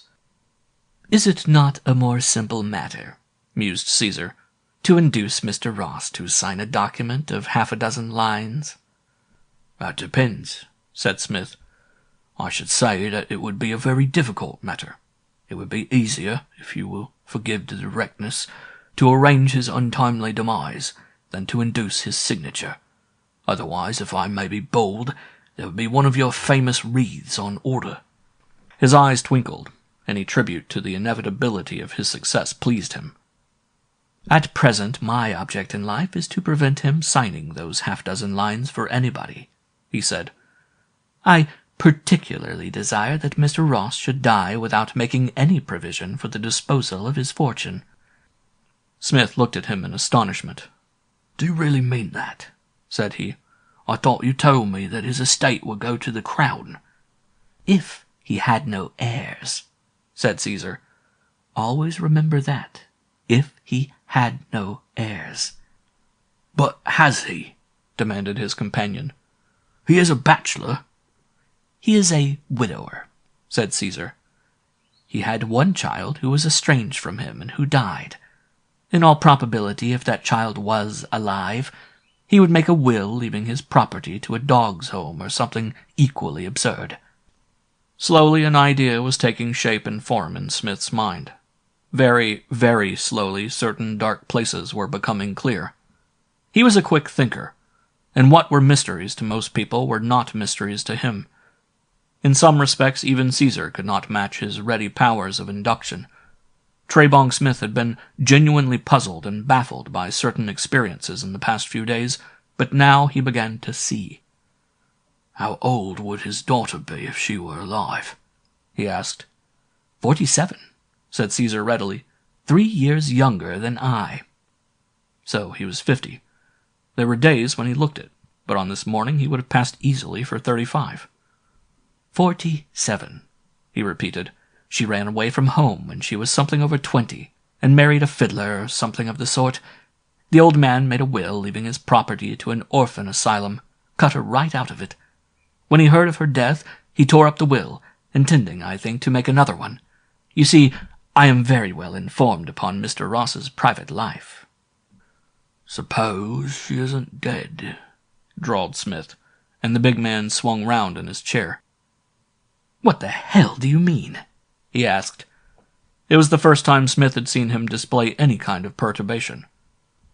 "Suppose she isn't dead," he repeated. Caesar shrugged his shoulders. "In that case, she would inherit the fortune. If he died." "Would you produce her?" Caesar was silent. "Would you produce her and let her go into an English court and tell of years spent in almost solitary confinement in some forgotten room on your French estate? Would you like her to tell the judge of the High Court how you let her out for exercise in the middle of the night, manacled hand and foot?" Caesar's face went white and drawn, and he looked his 50, but the man with the absurd nickname went on remorselessly, for he was determined that Caesar Valentine should put his cards down, face uppermost. "A woman marries a wandering fiddler, you say? I gather that's an extravagance of yours, and means no more than that she married a musician. A fairly prosperous amateur musician, unless I am mistaken, by the name of Welland." He winced. The second score for Smith. "You discover her relationship with Ross, and persuade her to go abroad with you, waiting for the divorce which you think Welland will obtain, but which he doesn't. Then the woman gets restless. Perhaps her child dies. She certainly remains in the land of the living." Caesar was calm enough now, and a cynical smile was hovering at the corners of his mouth. "Wonderful fellow," he said mockingly. "You have told almost all the truth. The child died, and in the meantime Stephanie is born. It is my intention to produce Stephanie as the heiress of the Ross millions. Now you know it all, or you've guessed it all. You're clever, Smith, a cleverer man than I thought. There's a fortune in this for you if you'll work for me, and if you don't—" "A quick and a painless death, eh?" smiled Smith. "But watch that my knife is not swifter than your alkaloids." He looked down. There was an envelope lying at his feet. "Did you drop that?" asked Smith, and stooped and picked it up. "It has your name on it." Caesar shook his head. "I didn't drop it," he said, and read the superscription. Caesar Valentine. It was gummed and sealed with wax. He tore open the flap with a frown. Smith saw his face harden, and he blinked rapidly. Was there fear in his eyes as he handed the letter to his tool? Smith thought there was. "Where did this come from?" he gasped, and looked around, but nobody was in sight. There were 3 lines of handwriting in what is called pen print. That is to say, the letters were printed in big capitals. The note began, "Caesar, you are but mortal. Remember this." It was signed, Number 6. Smith read it through with a qualm, but Caesar, snatching it from his hand, crumbled it into a ball and tossed it away with an oath. "Wayland," he snarled, "if I find you before you find me, beware of Caesar." "I think we shall find Welland first," said Smith confidently, and laughed. It was the laugh Caesar had heard that rainy night on the Quai de Fleurs, when Trebong Smith had flung a knife into the Seine. End of Chapter 8. Chapter 9. Mr. Smith is burgled. Great criminals, like great heroes, do not bear too close an inspection. There were chinks in the armor of Caesar Valentine, which Smith, a cool professor of humanity, had never suspected. The man's vanity was colossal, but had the compensation of an immense capability. He was brilliantly clever, and in many respects Mr. Smith admitted he had the most wonderful mind he had ever rubbed against. He had the genius not so much of generalship as of diplomacy, and in this respect resembled his remarkable ancestor, if ancestor he was. The Borgia did not win his battles on the field, but in the treasury. If he carried one walled city by assault, he carried 10 by bribery. Caesar sent for Smith that afternoon again, and this time the man went to 409 Portland Place and was shown by a footman into the handsome library, where Caesar was waiting with every evidence of impatience. "Wellman must be found," he greeted the other. "I have put the matter into the hands of a private detective agency, and I have told them to go ahead regardless of expense. I am satisfied that the man is still living, because he was seen by one of my agents in York only 2 years ago." "Then why the devil did you send me to search for him?" demanded Smith unpleasantly. "On the off chance of his having communicated with that address," he said, and probably he was speaking the truth. "There are 2 men who may be at the back of this number 6 folly. One is old Gale's son." "Gale's son is in the Argentine," interrupted Smith. "He is farming on a ranch." "Where did you find that out?" demanded Caesar. "It was easy," said the other. "The officials at the bank you robbed." "I robbed?" said Caesar quickly. "Somebody robbed," said Smith with a wave of his hand. "It is hardly important who did it. At any rate, these officials are in touch with young Gale, who apparently has undertaken to restore all the money that the bank lost, so you can rule out Gale." "Then it must be Welland," said Caesar. "It must be Welland. My information from Scotland Yard is beyond doubt. The man who calls himself number 6. "He may as well be a woman," said Smith. "No woman would dare," said Caesar. "No woman would dare. No, it is Welland. It is an amateur who got in touch with the chief of the Intelligence Bureau and persuaded him to let him take on the job. Remember, they have nothing against me at Scotland Yard. They have no proof. They know nothing of any crime that I might have committed.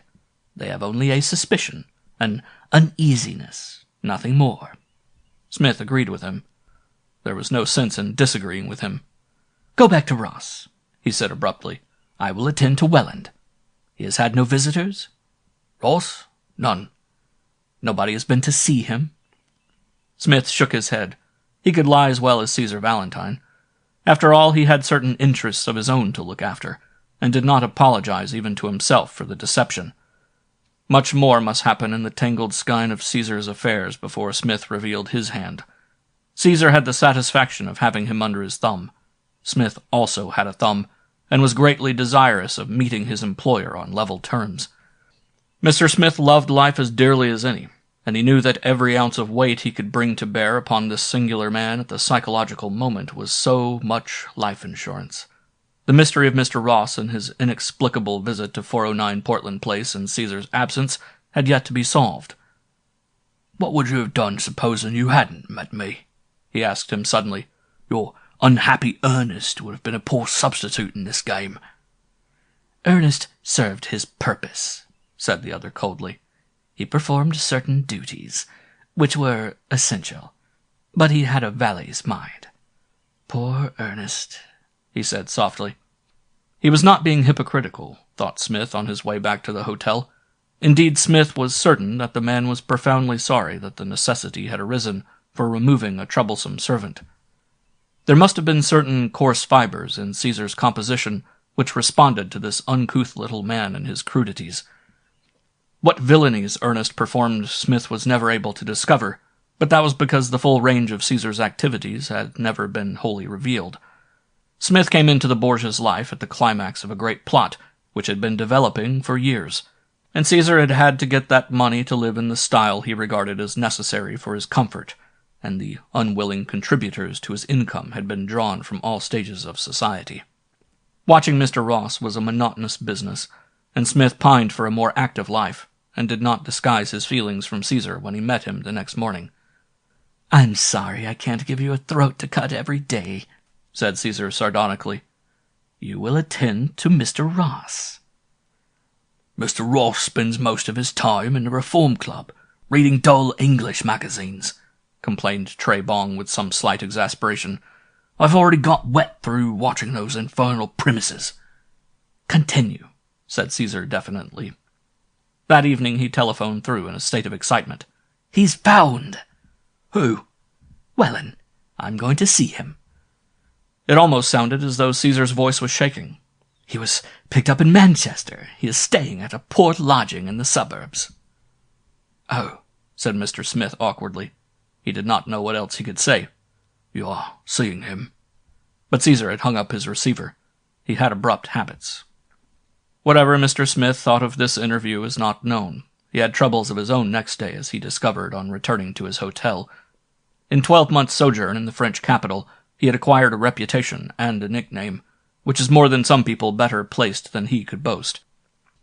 But he was only human, and had the strongest objection to his trunks and his private writing case being ransacked by amateur hands.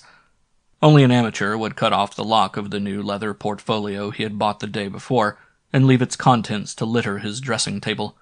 Only an amateur would go through his clothes without replacing them upon the hooks where they rightly belonged. Smith sent for the manager of Bilton's hotel and showed him the chaos which the visitor had left, and the manager was duly apologetic. He did not remember any strange man or woman coming to the hotel, nor did the chambermaid. The only stranger who had put in an appearance was the young lady who called on Mr. Ross, and she, of course, was too young ladylike to commit this act of vandalism. At the mention of the young lady, Mr. Smith's mind grew calmer. He had a fear that some misguided but well-meaning officer from Scotland Yard had taken it upon himself to substantiate a passing suspicion. The active and intelligent young officers who pass into the Criminal Investigation Department are prone to be zealous, and Smith would have hated to have been compelled to call upon the steely-eyed Mr. Hallett with a complaint against his promising boys. Obviously an amateur's work, thought he, as he again inspected the evidence of the hasty search, for there was a little smear of blood on the blotting pad. End of Chapter 9. Chapter 10. The Lady Who Modeled. Smith drove up to 409 Portland Place. Mr. Valentine was out, the pompous footman told him, and would not be back until late that evening. Was the young lady in? Yes, she was. Would he ask her to be kind enough to see him? Asked Smith, and gave him a card inscribed Lord Henry Jones, one of those comic visiting cards which one uses on the continent with such effect, the French being wholly ignorant of the fact that nobody could be called Lord Henry Jones and live. He was shown into the drawing-room, and she came down holding a card in her hand, and stopped dead at the door at the sight of the, to her, sinister figure. Smith was, by all records, a hardened man, and not unacquainted with beautiful women. But he never saw this girl, but his tongue did not cleave to the roof of his mouth, and he was not reduced from the cool, sane man of affairs to a stammering fool. It was not her beauty alone, or her spirituality. It was something worshipful in her, to which his heart responded. "You," she said. "Why, yes," Smith stammered like a schoolboy.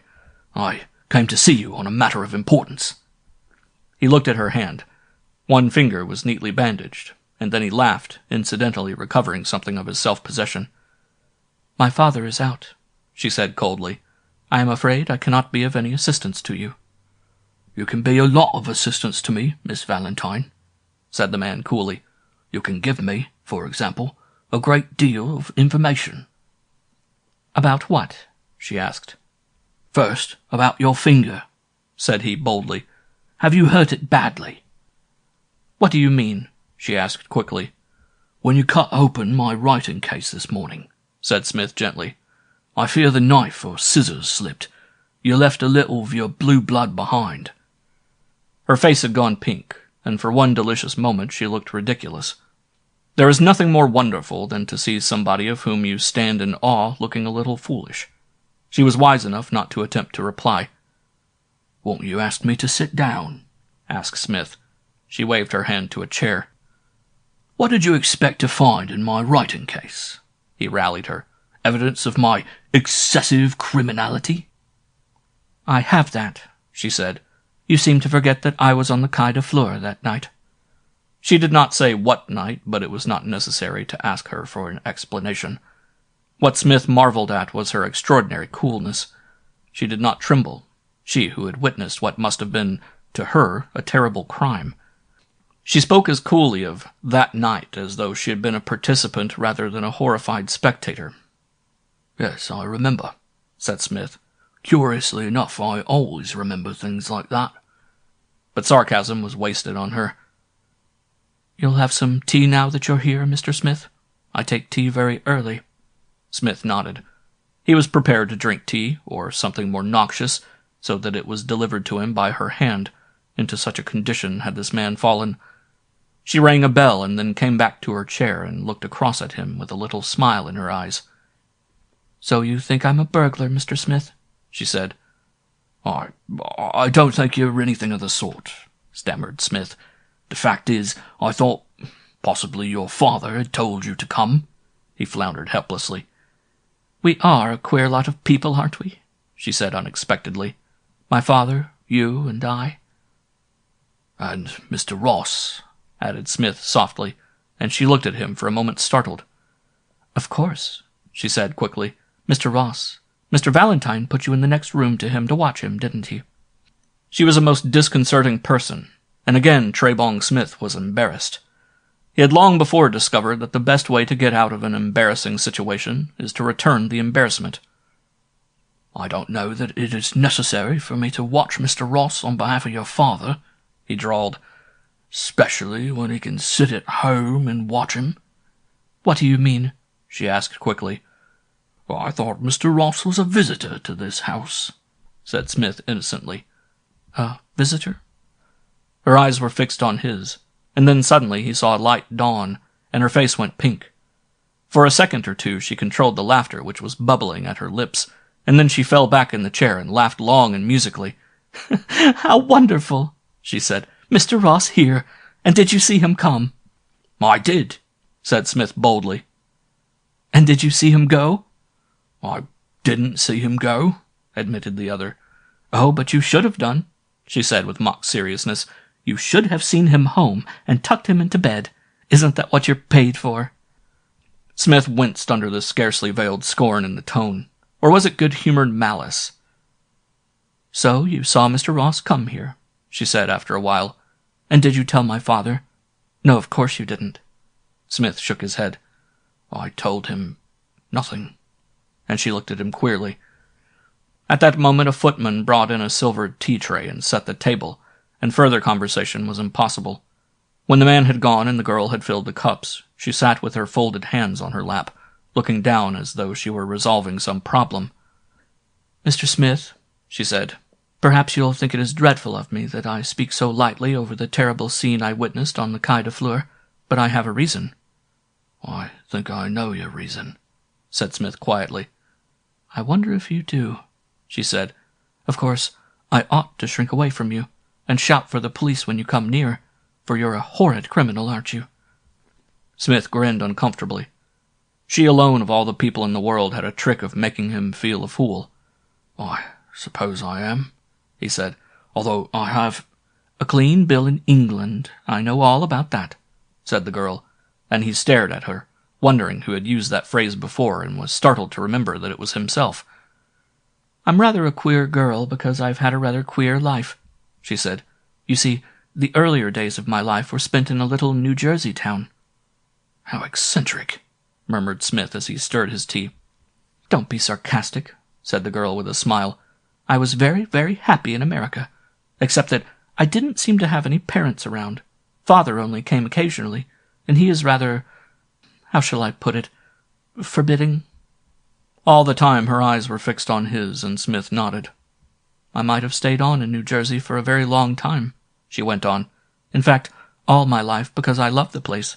Only, you see," again she hesitated, "I made rather a terrific discovery." "How terrific?" asked Smith.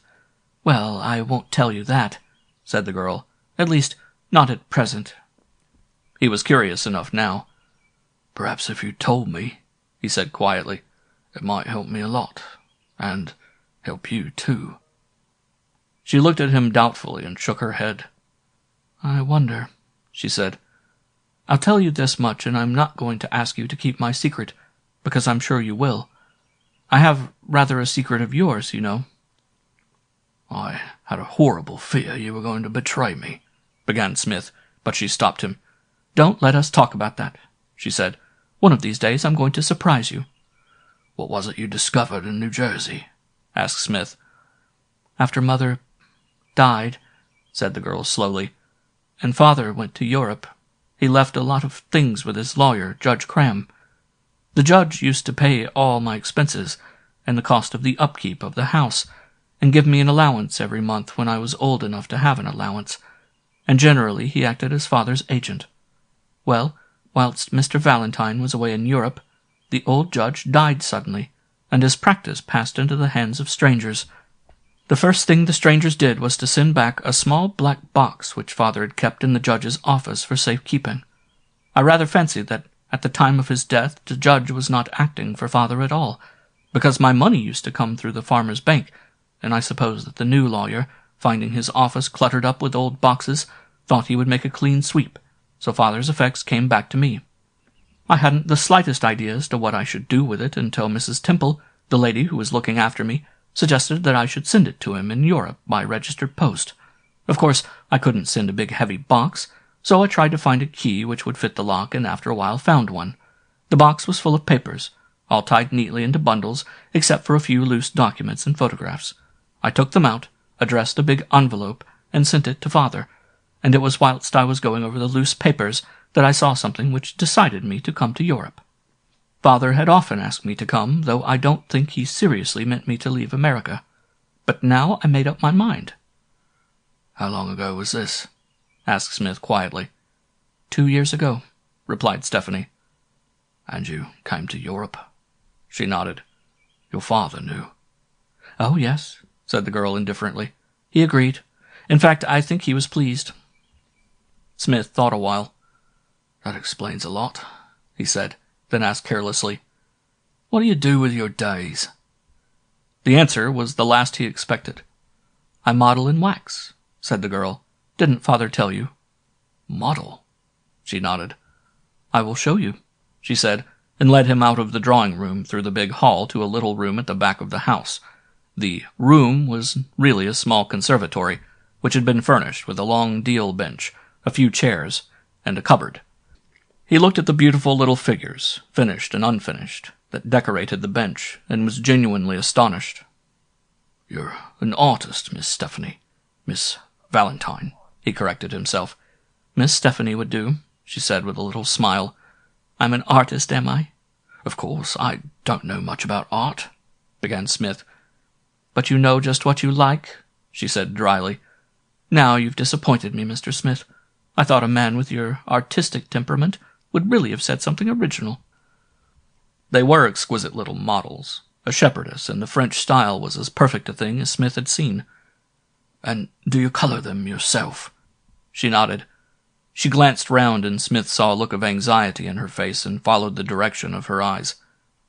It was at a cupboard against the wall that she was looking, and almost before he discovered the cause of her anxiety, she had darted across the room, shut the cupboard door and locked it, and thrusting the key into her pocket, turned a very red face to him.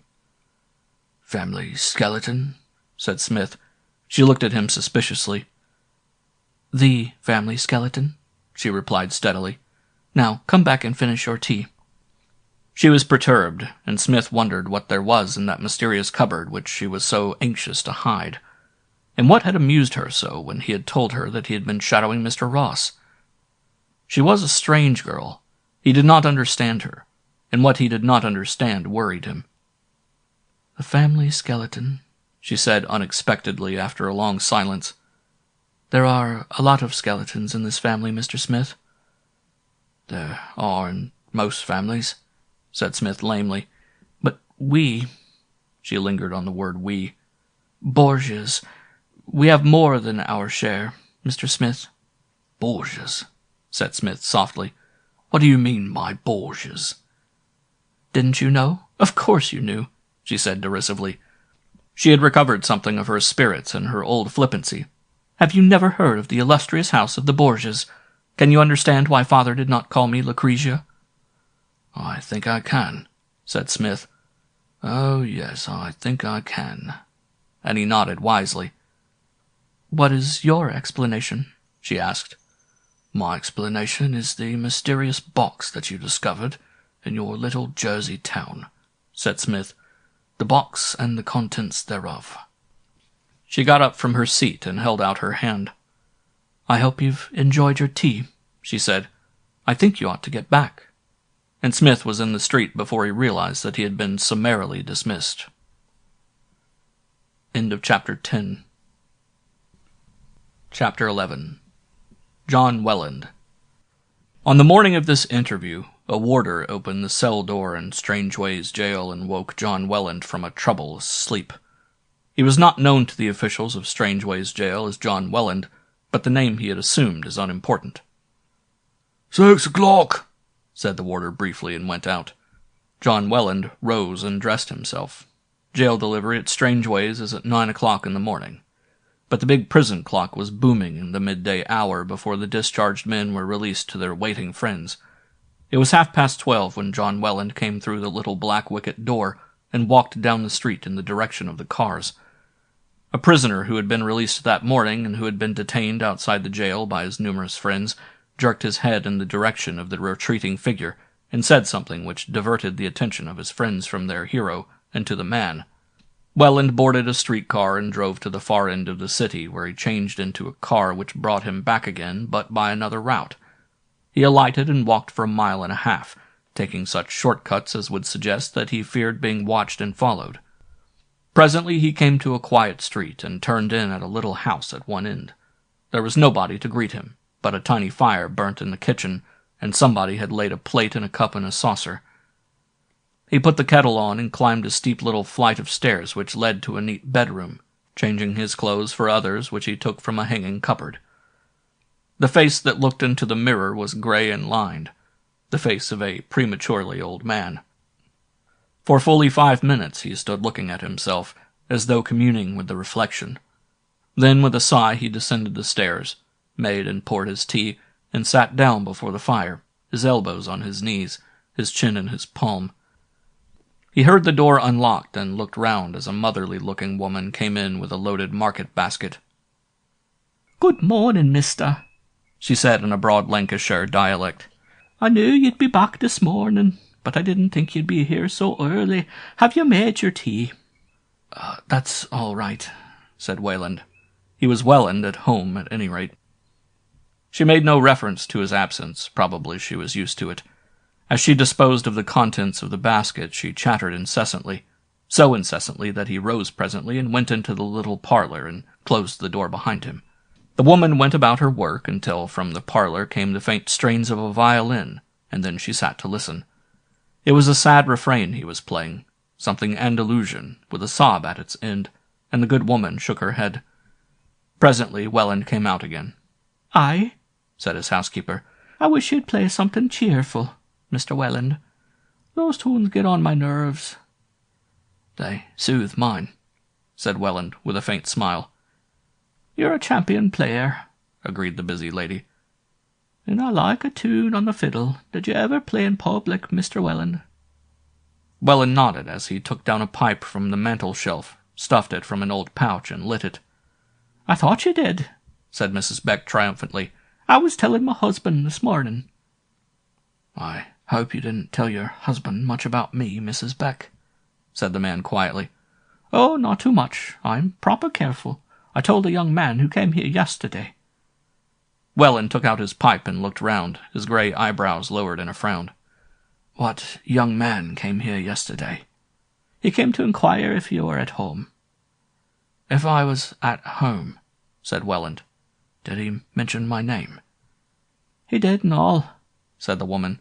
"That's what struck me as funny. He's the first person that ever been to this house and asked for you by name." "What did you tell him?" "I told him you might be home tomorrow, and you might be home next week, but I don't know for certain, Mr. Welland. You're not very regular. I told him you were away for months at a time." Welland pressed his lips together. He knew it was useless to reproach the woman. After all, it might be some tax collector or somebody canvassing for charity, for these poor streets yield a rich harvest to the charity-monger. Or perhaps it was a vicar renewing his attempts to become acquainted, an effort on the vicar's part which had been so uncompromisingly repulsed that he never called again in person. "It's all right, Mrs. Beck," said Welland. "Only I don't like my business spoken of, if you don't mind." "I never speak of your business, Mr. Welland," said the old woman, aggrieved. "Anyway, I don't know it," she added huffily. "It's not to me what you ought to do with your time. For aught I know, you might be a burglar or a policeman. You're away from home so often." Welland made no reply. That afternoon, when the woman had finished her labors, had laid the tea and gone back to her own house, his mind went back to this young man visitor, and he put the chain on the door, determined not to answer the knock of any caller. None came until nightfall. He was sitting in his parlor with drawn blinds, reading by the light of an oil lamp when he heard a tap-tap on his door. He put down the book and listened. Presently it came again. Tap-tap. In this tiny house, the front door was within a half-dozen feet of where he sat, and he walked out into the narrow passage. Again came the knock. It sounded as though somebody was tapping on the door with the head of a stick. "Who is that?" asked Welland. "Let me in," said a muffled voice. "I want to see you, Welland." "Who are you?" "Let me in," was the reply, and John Welland recognized the voice, and his face went white as death. For a moment his head swam, and he had to hold on to the wall for support. Then after a while he steadied his nerves, but his hands were trembling when he flung back the catch of the chain and threw the door open wide. The night was dark, for the moon had not risen, and he could only see the tall figure standing on the flagged path outside as an indistinct mass. "Come in," he said. He had secured control of his voice. "Do you know me?" asked the visitor. "I know you," said John Welland, and every word was an effort. "You are Caesar Valentine." He led the way into the parlor, and Caesar followed, and so they stood for a breathing space, one on each side of a little circular table on which the oil lamp burnt, the tall man towering above his enemy, Welland watching him with eyes that burnt. "What do you want?" It was Welland who spoke first. "I want to see you on an important matter," said Caesar coolly. "Where is my wife?" asked Welland, breathing heavily. Caesar shrugged his broad shoulders. "Your wife is dead," he said. "You know that." "Where is my child?" asked Welland. Again Caesar shrugged. "Why do you raise a subject which is as painful to me as it is to you?" he asked in a tone of complaint, as though he were the injured person. Then, without invitation, he sat down. "Welland," he said, "you must be reasonable. The past is dead. Why nurse your hatred?" "The hatred harbors me," said the other grimly.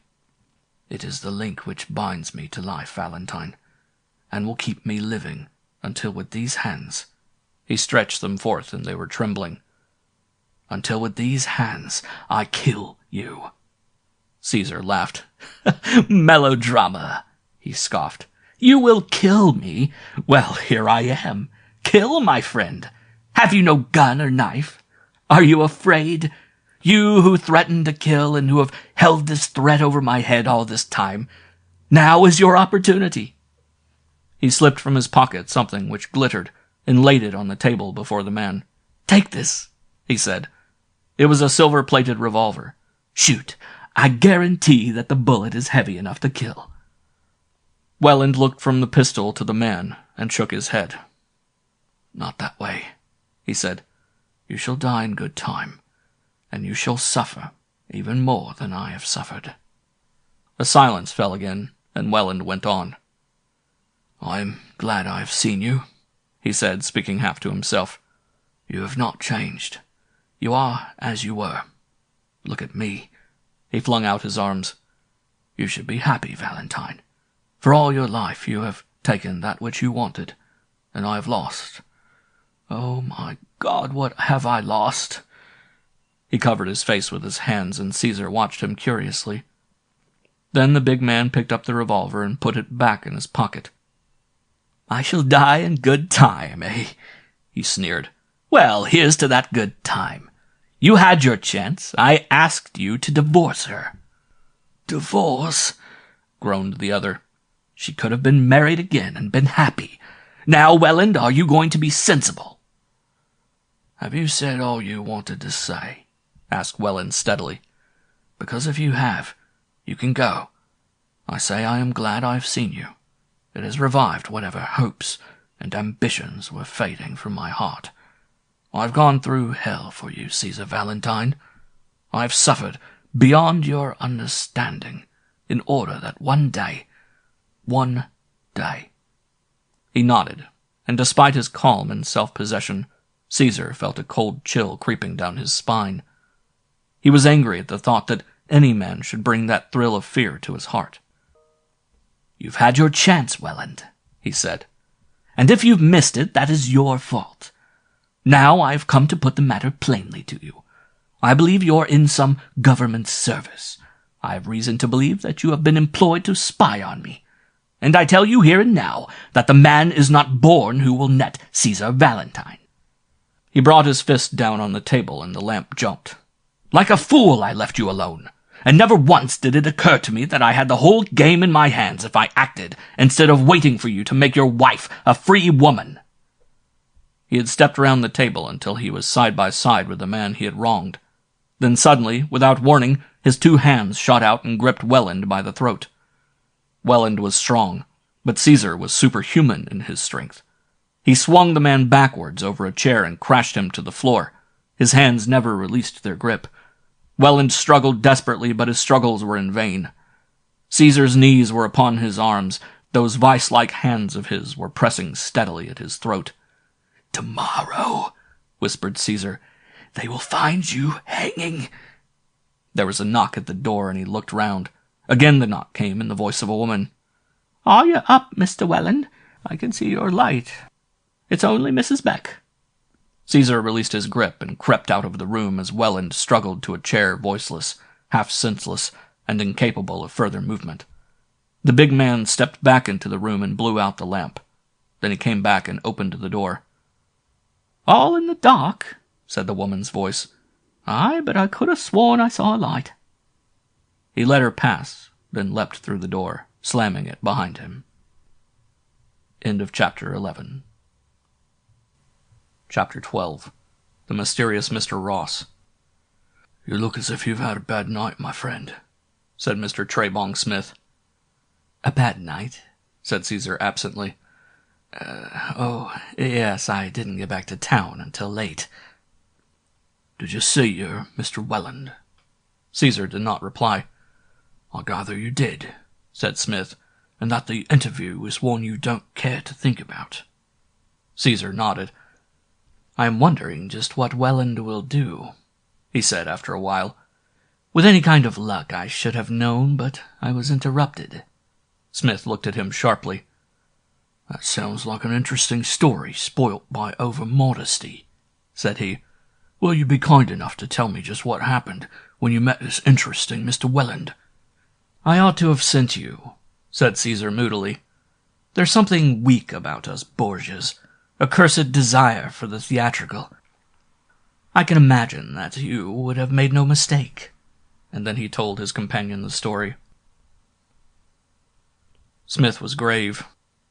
"At any moment you, the artist and Slaughter, are liable to be arrested for a very vulgar, common assault with intent to do grievous bodily harm, if I may employ the stilted phraseology of an indictment."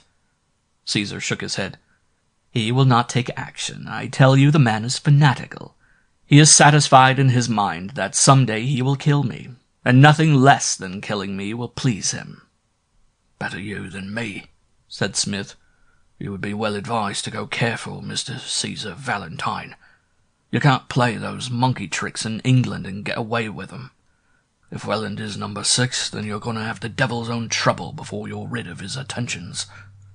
"Welland is number 6, said Caesar. "My agent made inquiries. He spends his time running about up and down the country. He's away for long periods. Moreover, and this is important, he has been visiting the jails." "As a boarder?" asked Smith flippantly, but Caesar was in no mood for jests. "I told you that I was pretty well informed as to what happened at Scotland Yard. As a matter of fact, when Hallett, the chief of the Criminal Intelligence Bureau, gave his instructions to the mysterious number 6, there was a man of mine planted in the library, which was the next room. He had bored a hole through the wall, which was covered by the bookshelf in the chief's office and one of the bookshelves in the library. By taking out one book and pushing away another, he could hear practically all that went on." Smith nodded. "So that's how it is done, eh?" he said. "You must have had a pretty good man. Well, what about the prisons?" "That was Hallett's instructions," said Caesar. He told this man, or this woman, that he or she had the entree to all the prisons. He was under the impression that I had friends or confederates who might be undergoing terms of imprisonment. Rather a stupid idea, said Smith. You're not likely to have jailbirds as your accomplices. I have you, answered Caesar, a little tactlessly, Smith thought. But the man from Chiso's laughed. I've never been in prison, yet, he said. So you think that Welland is number 6? He asked. Because you've traced him to a few of His Majesty's jails. Isn't he the kind of man who'd take this job on? Didn't Hallett say that his agent was an amateur? All the evidence points to Welland. He paced up and down his library, his hands behind him, a considerably ruffled man. Smith had come to Portland Place before breakfast that morning rather in the hope of seeing the girl than of interviewing Caesar. Where's Welland now? Asked Smith. In Lancashire, I suppose, he began, and then stopped dead and looked down at his blotting pad. I didn't see that before. What? Asked Smith. Caesar took the envelope from his writing table. It was sealed and addressed, as was the letter he had found at his feet in Green Park. He tore it open and read the typewritten message aloud. Caesar, you are but mortal. Remember number 6. He stared at the paper stupidly, then sank down heavily into his chair. I think, said Smith to himself, our Caesar is afraid. Caesar's prediction was fulfilled. Welland took no action, though for days Mr. Smith was in such a state of apprehension that he twice mislaid the millionaire to watch whose comings and goings was his duty. In that period 2 things occurred which worried him. The first was the absence from town of Stephanie. Caesar mentioned casually that she had gone up to Scotland for a couple of days, and seemed on the whole relieved by her absence. And then Mr. Ross confined himself to his room, and refused to come out, and he watched. That did not worry Smith greatly, except that he thought it was extraordinary. On the evening of the second day, the mystery of Mr. Ross deepened. Smith had been unaccountably sleepy through his dinner, and went upstairs to his room to lie down. He was lying on his bed, half asleep, when he heard the handle of his door turned, and presently somebody came in, and after a moment's hesitation switched on the light.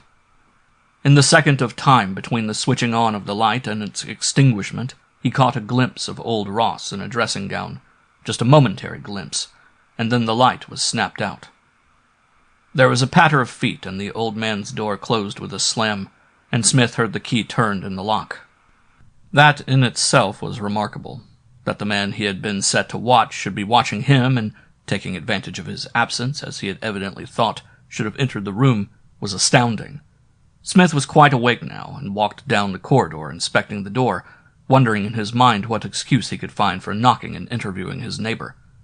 He thought better of it, and went downstairs into the hall, and there he found waiting for him the shock of his life, for standing near the reception desk was Mr. Ross, wearing a heavy ulster and a cloth cap, which gave his queer old face an odd appearance. Smith stared as the old man shuffled across to the elevator and was whisked up to his floor. Where did Mr. Ross come from? He asked. I don't know, sir, said the clerk, shaking his head.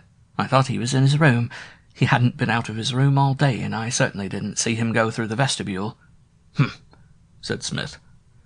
He was waiting in the hall, undecided as to what he should do, when piquancy was added to the situation by the arrival of a small page boy, who requested him to go to Mr. Ross's room. Trebong Smith followed the diminutive messenger, and was ushered into the bedroom where Mr. Ross was waiting in the identical dressing gown he had worn when he had stepped into Smith's room. I owe you an apology, Mr. Smith, growled the old man. Won't you sit down? Smith obeyed.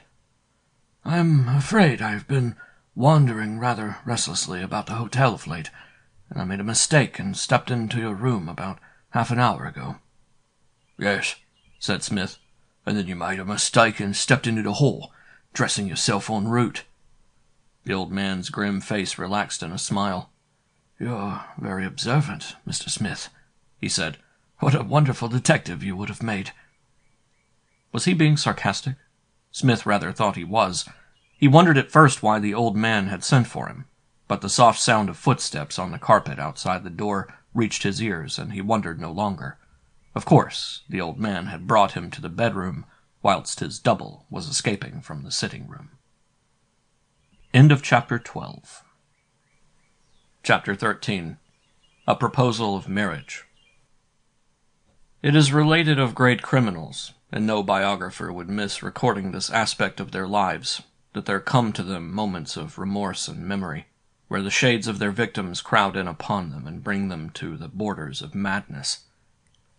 The full extent of Caesar Valentine's wrongdoing has never been, and probably never will be, known. But it is certain that were he given to sentimental reminiscences, and did he allow his mind to dwell upon the past, there would be memories enough and to spare to trouble his nights. But the truth about him is that he had no regrets, and to those who knew him best showed no sign of remorse. Trebong Smith, calling at Portland Place, discovered that Caesar too had his hobby. When Smith was shown into the library, he found Caesar sitting at his table polishing something vigorously. There were 2 little marble molds before him, and in one of these was a circular brown object to which from time to time Caesar applied a coat of amber-colored varnish.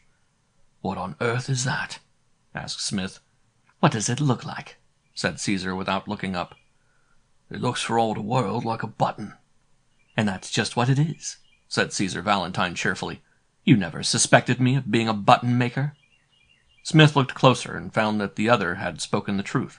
It was a button, a very commonplace, bone-looking button, and when Caesar had prized it out of the mold and turned it over and over on his hand admiringly, he placed it on a sheet of paper and put the paper on the mantel-shelf. "A new process," said Caesar carelessly. "There might be a lot of money in this." "You're a weird devil," said Smith. "I hardly know what to make of you." Caesar smiled as he collected the molds and the other implements he had been employing and put them in a drawer of his desk. "I know somebody who doesn't know what to make of you," he said. "Who's that?" asked Smith quickly. "A hard-faced gentleman named Steele. I believe he is a detective sergeant at Scotland Yard. He has been watching you. I suppose you know that?" "I was not aware of it," said Smith, and Caesar laughed at his discomfiture. "If you walk into the drawing-room and look through the window, you will see him standing on the opposite side of the road," he said. Smith went out of the room and returned presently. "You're right," said he.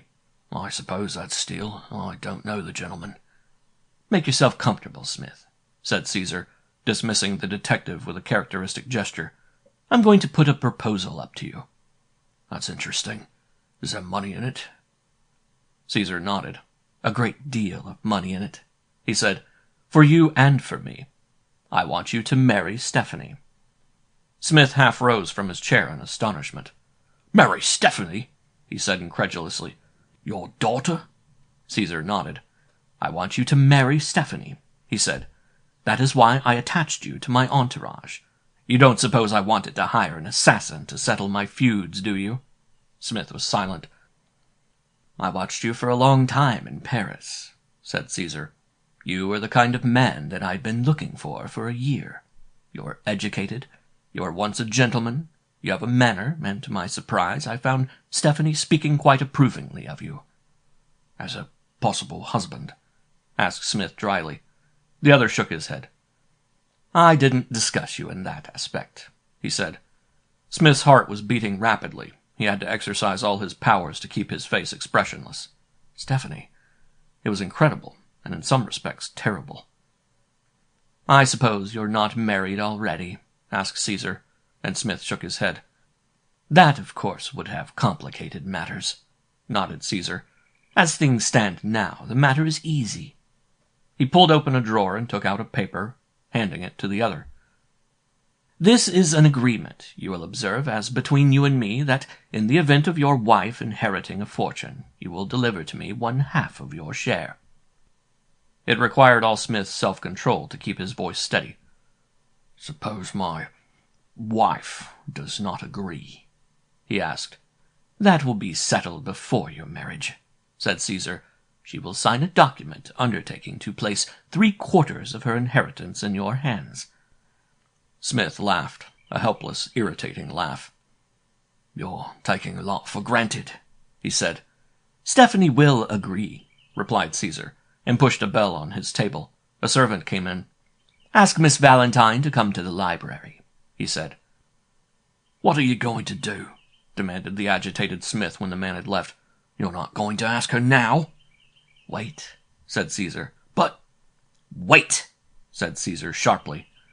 The girl came in and nodded to Trebong Smith and looked inquiringly at her father. "Stephanie, I have just designed your future," said Valentine. She did not reply, but her eyes never left his face. "I have decided," said Caesar, leaning back in his chair and putting his fingertips together, "that you shall marry my friend, Mr. Smith." The girl's mouth opened in an O of astonishment as she looked from Caesar to the awkward young man who stood crumbling his soft hat in his hand. Smith expected an outburst and a refusal. He might have expected tears. He certainly did not anticipate the course of the conversation which followed. The girl had gone white. She was surprised but not horrified. "Yes, father," she said meekly. "I wish the wedding to take place next week," Caesar went on. "I can give you a generous allowance, and at my death you will inherit a considerable amount of property." "Yes, father," she said again. "I shall require of you that you will sign an agreement with your future husband." Smith stood on one foot in his embarrassment. "That 3/4 of the money which you may inherit from me or from anybody else will be assigned to him." The girl looked at Smith, a long scrutinizing glance which he could not meet. "Is Mr. Smith willing?" she asked quietly. "Quite willing," replied her father. "You understand, Stephanie?" She nodded. "Is that all?" she asked. "That is all," said Caesar, and with a gracious smile dismissed her.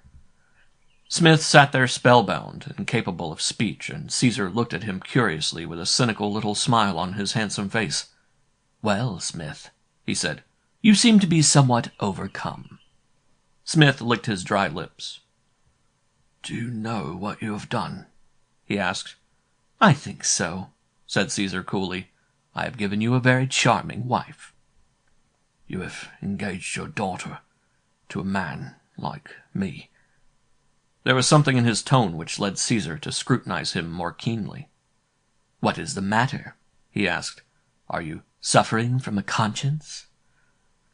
"My conscience has never troubled me very much," replied Smith, shaking his head. "And to ease your mind, I can tell you that I do not intend turning over a new leaf. No, what puzzles me is your condition of mind." "I assure you 'tis normal," replied Caesar. There was a faint click, and he looked round. Near the fireplace was a small polished wooden box with 2 apertures. Behind one of these a little red disc had fallen. "What is that?" asked Smith. "That is my detector," smiled Caesar. "There are 3 telephone extensions in this house, and I had that fixed so that I might know if any of my conversations were being overheard. That shows that one of the telephones is in use and that the receiver is off." He pulled his own instrument towards him and gently released the hook, covering the transmitter with his hand. "It is sometimes useful to know what one's servants are talking about," he said, and put the receiver to his ear. Smith, watching him, saw his face harden. He did not utter a sound, but sat motionless until the little red disc disappeared. Then he restored his receiver to the hook and stood up. What he had heard must have been more than ordinarily unnerving. For the second time, Smith saw his employer really troubled. "Come with me," he said suddenly, and walked from the room, Smith at his heels. He passed up the stairs to the second floor, and pausing before a door, he beckoned Smith with a gesture and walked in. It was evidently Stephanie's own room. Smith recognized this by the furnishing and decoration long before he saw the girl, who had risen at Caesar's entrance as though she had some premonition of its import. Caesar's face was set and ugly. "Do you want me, father?" said the girl. "To whom were you telephoning?" he asked harshly. "Telephoning?" The other man surprised a look of alarm. "To a friend, to a girlfriend." "That's a lie," said Caesar harshly. "You were telephoning to Ross. When did you meet Ross?" The girl was silent. "You were telling him of my plan to make you marry Smith, and you are arranging to meet him this afternoon." The girl said nothing. "When did you meet Ross? Under what circumstances? Answer me!" He strode across the room and caught her by her shoulders, and Smith followed him. "Answer me!" shouted Caesar and shook her. Then Smith caught his arm and pulled him gently backward. "Damn you, don't interfere," snapped Caesar. "I'm going to get the truth out of this girl. What have you told Ross? By heaven, I'll kill you if you don't answer me." The girl's pleading eyes looked past her father to Trebong Smith, and that unworthy man tightened his grip on Caesar's arm. "You're not going to do any good by bullying her." "Let me go!" cried Caesar savagely. But the grip on his arm was surprisingly firm, and he released the girl. But he was not done with her. "Come this way," he said. "Upstairs." She obeyed, and the two men followed. On the top floor was a room looking out from the back of the house, and into this the big man thrust the girl. "You'll stay there until you learn to speak," he said, and he slammed the door upon her, and turning the key in the lock, put it into his pocket. "Smith, you'll wait here until I come back. I'm going to settle with this young lady." "I'm no warder," said Smith sulkily, and the other stormed at him. "You fool! You madman! Don't you realize that you're placing your life in this girl's hands? If she is in communication with Ross, if she has told him things such as she might have told him, if she knows... My God, I wonder if she knows!" He stood biting his fingers and scowling at the closed door. "Wait here on the landing," he said. "I will be back in half an hour." He was gone less than that time, and came back white with rage, coming up the stairs of the house 2 at a time. Smith was waiting on the landing, a lank cigarette drooping from his mouth, his hands thrust into his pockets. "I told you so! This girl has betrayed me to Ross. She knows, damn her! She knows!" said Caesar breathlessly. "Knows what?" asked Smith. "She knows that she is Welland's daughter. You fool, didn't you guess that all along?" Smith said nothing. "Welland's daughter, the heiress to Ross's millions. It isn't essential that this girl should live. Not essential to me, you understand, Smith? If the little fool had kept her mouth shut. How she discovered the fact that she was Welland's daughter is a mystery to me. We could have been rich men, and we may be rich still. You're in the swim as deeply as I am. It's our lives that are at stake." The two men exchanged glances. "Well," said Smith with a return to his drawl, "what is the commission? Do I cut her throat? Because if you tell me to do that, I reply, nothing doing." Caesar swallowed his rage. "You need do nothing," he said in a quieter tone. "But you've got to help me. After." He took a key from his pocket and pushed it in the lock, then took a little silver box from his waistcoat pocket. "Wait here," he said. "What are you going to do?"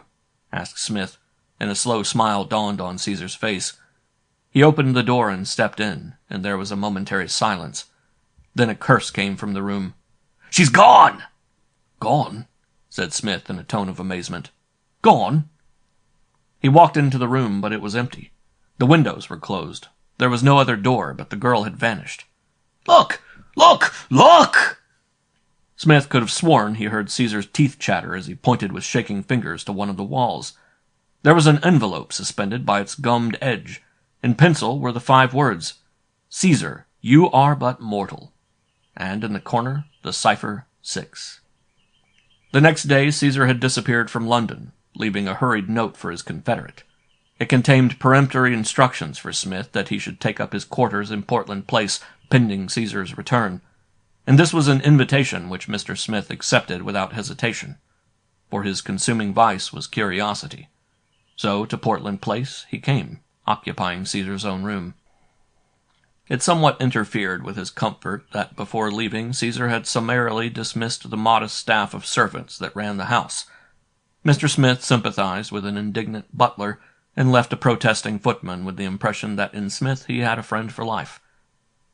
"It was only the young lady that kept me in this job," said the butler. "Mr. Valentine is not the kind of gentleman that I like to be in service with. He's here today and gone tomorrow, so to speak. And for months there's nobody in this house except all sorts of queer people, begging your pardon." "Go ahead," said Smith. "I admit I'm queer." "The young lady was a perfect angel," said the butler solemnly. "A real lady if there ever was one, and a wonderful maker of images." "Oh, yes," nodded Smith. "She worked in wax. She made a model of me, sir, that was so lifelike my wife said she wouldn't know me and the statue apart," said the butler impressively. "She had only to look at a person once or twice, and she could make a sort of statue of him. What do you call it? Head and shoulders." "Bust," suggested Smith. "That's the word. I never knew whether it was bust or burst. Bust seems a bit vulgar to me." Smith got rid of the loquacious old gentleman, for he was impatient to explore the conservatory workroom, and particularly to examine the contents of the mystery cupboard. He had formed his own ideas as to what he would discover, and when, with his skeleton key, he turned the lock and flung back the door, he sat down and admired the artistry of this girl. Facing him was a most lifelike Mr. Ross. It was not Mr. Ross, really, but a hard wax mask that hung on a peg, and next to Mr. Ross was Caesar himself, unmistakably Caesar, with the fine nose and the full lips and the womanly chin. Next to these exhibits, and Smith went red and hot, was a life-size mask of Smith himself. He took it down, fixed it to his face, and looked at himself in a small round mirror that hung on the wall. The eye spaces had been so cut and thinned that it was almost impossible to detect where the real man and the counterfeit began and ended. The mask did not fit him well. It was made for a smaller face, the face of Miss Stephanie Welland. He passed his delicate fingers over the interior with a loving touch, and laid the thing upon the bench. Then he sat down to consider the situation. It was Stephanie who had impersonated old Mr. Ross at the hotel. Stephanie who had come in to search his room, believing he was away, and Stephanie who had made her escape by the kitchen entrance of the hotel. He had guessed all that, but he had not believed it possible that her disguise could be so perfect. So old Mr. Ross knew that she was his granddaughter, and had gone away. Where? He had been absent 2 days whilst Stephanie was impersonating him in his rooms. Smith remembered that Caesar had told him that she had gone to Scotland. There would be little difficulty in imposing upon the servants of the hotel. Mr. Ross was a tetchy man, and the servants never went to his rooms unless they were sent for. That was one part of the mystery cleared up, at any rate. The box which Stephanie had received from the American lawyers, and which she had opened, had obviously contained particulars of her own birth. When Caesar said that Mrs. Welland's girl had died, he had lied as surely as when he had spoken of the unfortunate wife of John Welland as being dead, for that she was the woman of the manacles, the tragic figure that crossed the midnight lawn at Maison Lafitte, Smith was certain. He sat for an hour, regarding these examples of Stephanie Welland's artistic training. Then he gathered the masks together, wrapped them in paper, and carried them to his rooms. Somehow he knew instinctively that the days of Caesar Valentine were numbered, and incidentally the days of Trebonk Smith. He shrugged his shoulders at the thought. End of Chapter 13. Chapter 14. The Last Coup. There is a little hotel overlooking the beauties of Babbacombe Bay in Devonshire. Its lawn stretches to the edge of the cliff. Its gardens are secluded from public view by high hedges of rambling roses. Under a big garden umbrella sat an old man and a girl. A table was spread for breakfast, and Mr. Ross was reading the morning newspaper whilst Stephanie was looking out over the sea. "My dear," he said, putting down the paper and looking over his glasses with a puzzled frown, "this is the 3rd day, and we have heard no news from Monsieur le Comte." The girl patted his hand. "I don't think we're likely to get news for a little while," she said. "I'm sure Monsieur le Comte is doing his best. He searched Caesar's chateau from end to end, and he is perfectly confident that my mother is alive." "But she was not there," persisted the old man, shaking his head. "That is bad. This man Caesar is a devil, I tell you." "She had been there a few days before," said the girl. "This woman, what is her name, Madonna Beatrice, admitted it when they arrested her." "Has Caesar heard of her arrest?" asked the other quickly. The girl made a little grimace. "We can't really worry as to whether Caesar has heard or not. I am confident that he brought Mother to England." The old man muttered something uncomplimentary to the French police. "If they'd only searched the chateau when I was in Paris," he said.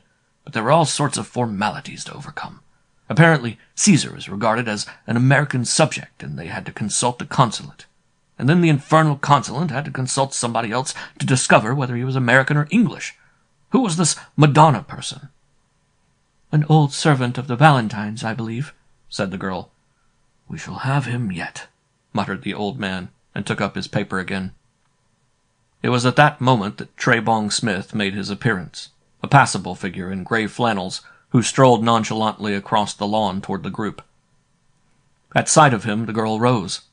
Why, she stammered. "Who is this?"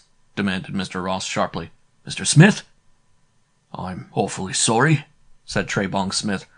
"I have not the slightest intention of joining your party, but I have very specific instructions from my worthy friend, Mr. Valentine, to present myself here at 9 o'clock, and here I am." The old man scowled up at him.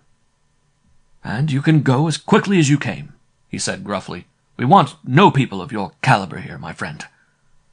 A car had stopped on the public road opposite the entrance to the hotel.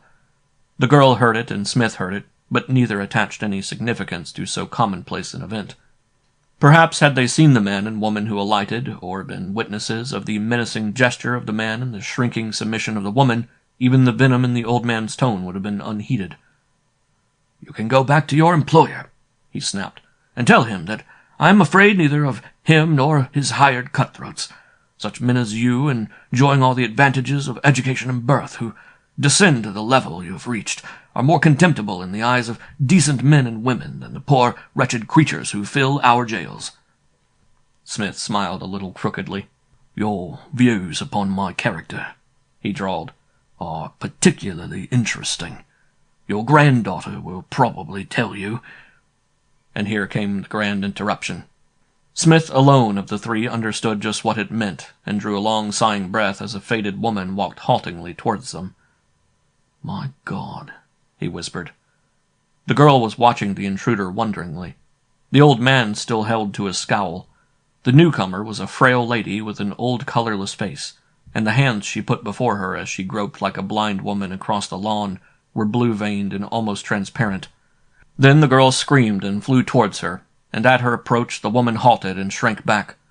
Mother, don't you know me?" sobbed Stephanie, and caught the faded creature in her arms. A waiter staggering under a laden tray came down a narrow path that led from the kitchen through the rosary into the lawn. He was surprised to see a tall man sitting on one of the garden seats that abound in these shady walks, more surprised when the stranger beckoned to him.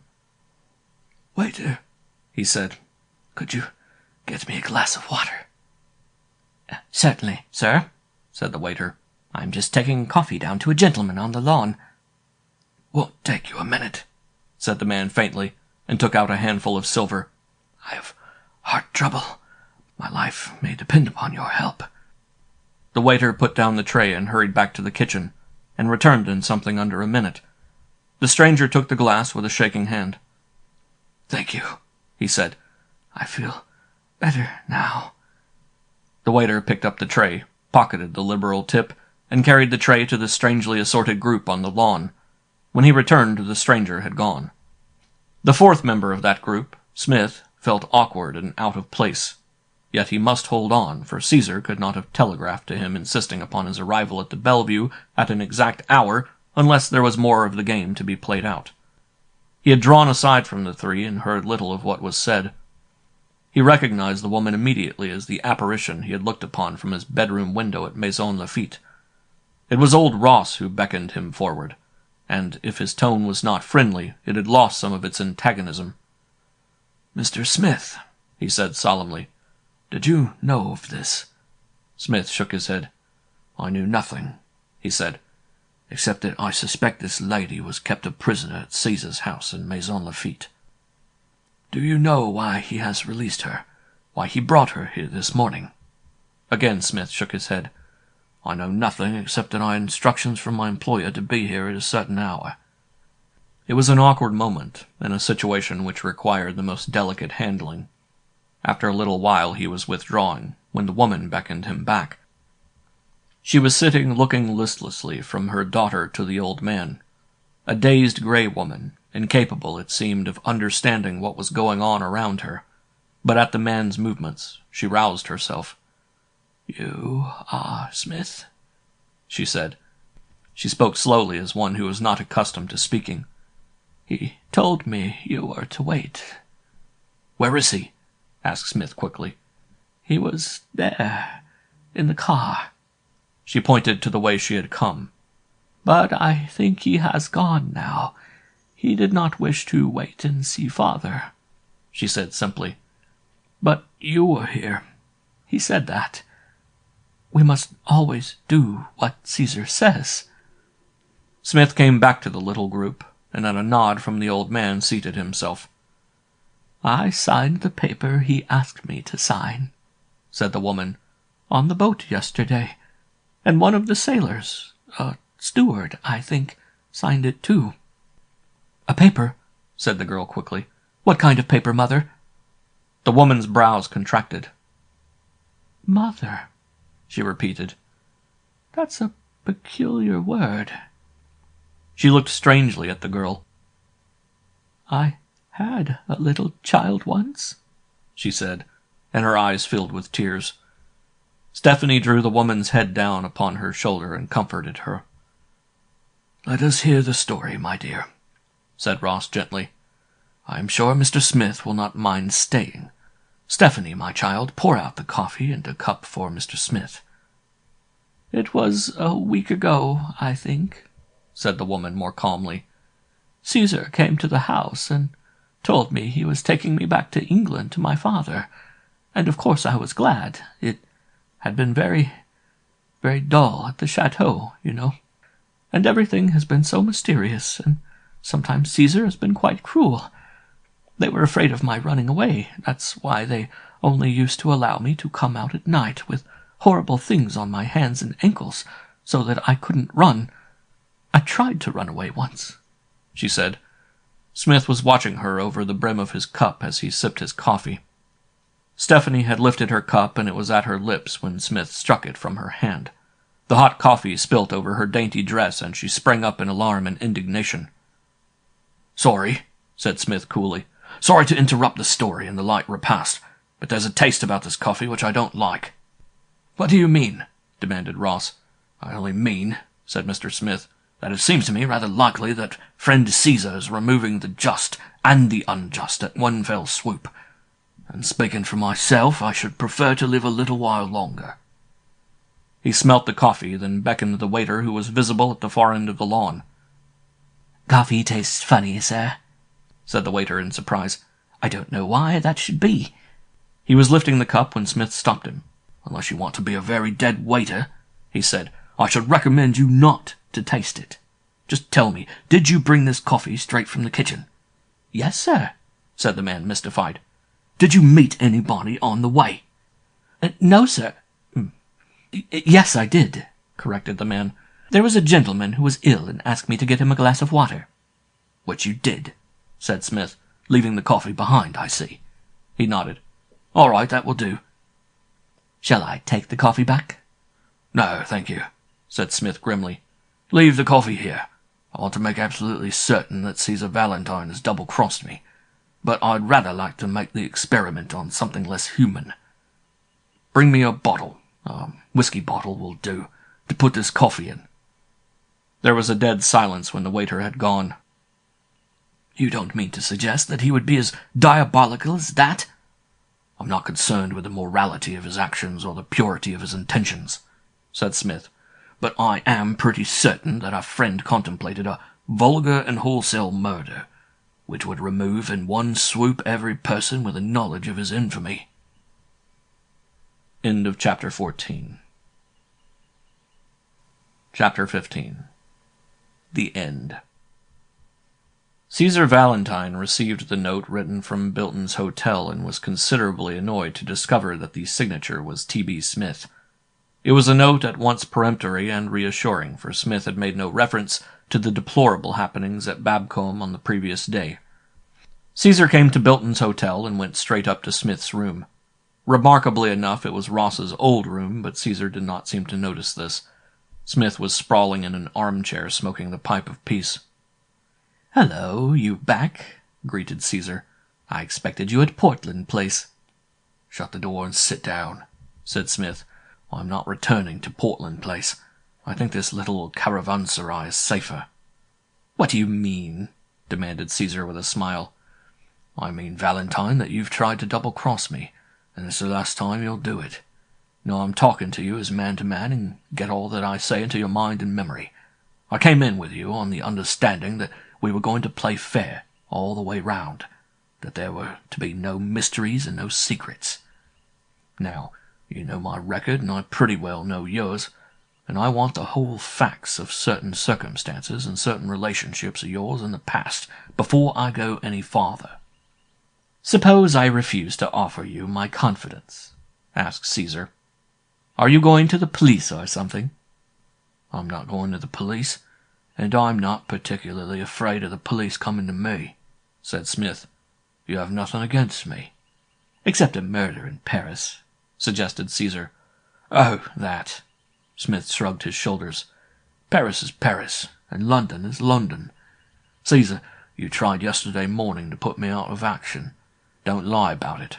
I know just the strength of that affair, and I've had that coffee analyzed." "Coffee analyzed?" said Caesar with a puzzled air. "Come off it," said Smith crudely. "Let's get down to facts. There's a pretty big combination against you, and probably against me.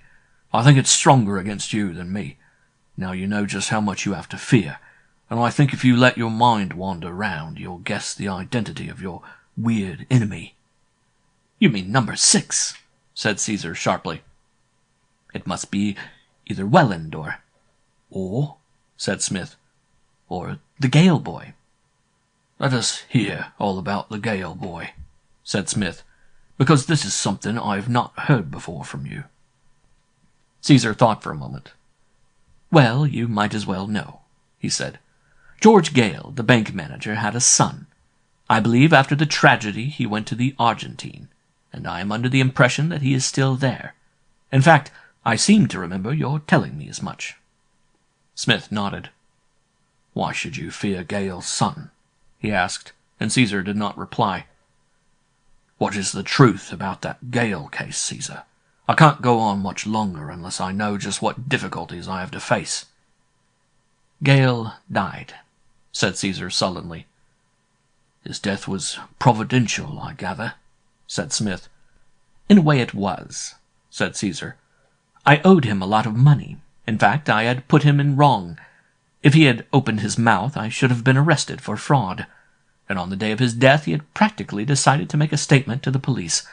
I knew of his practice of taking a nerve tonic at midday, and managed to get hold of one of his empty bottles, and substituted it for the one in his study."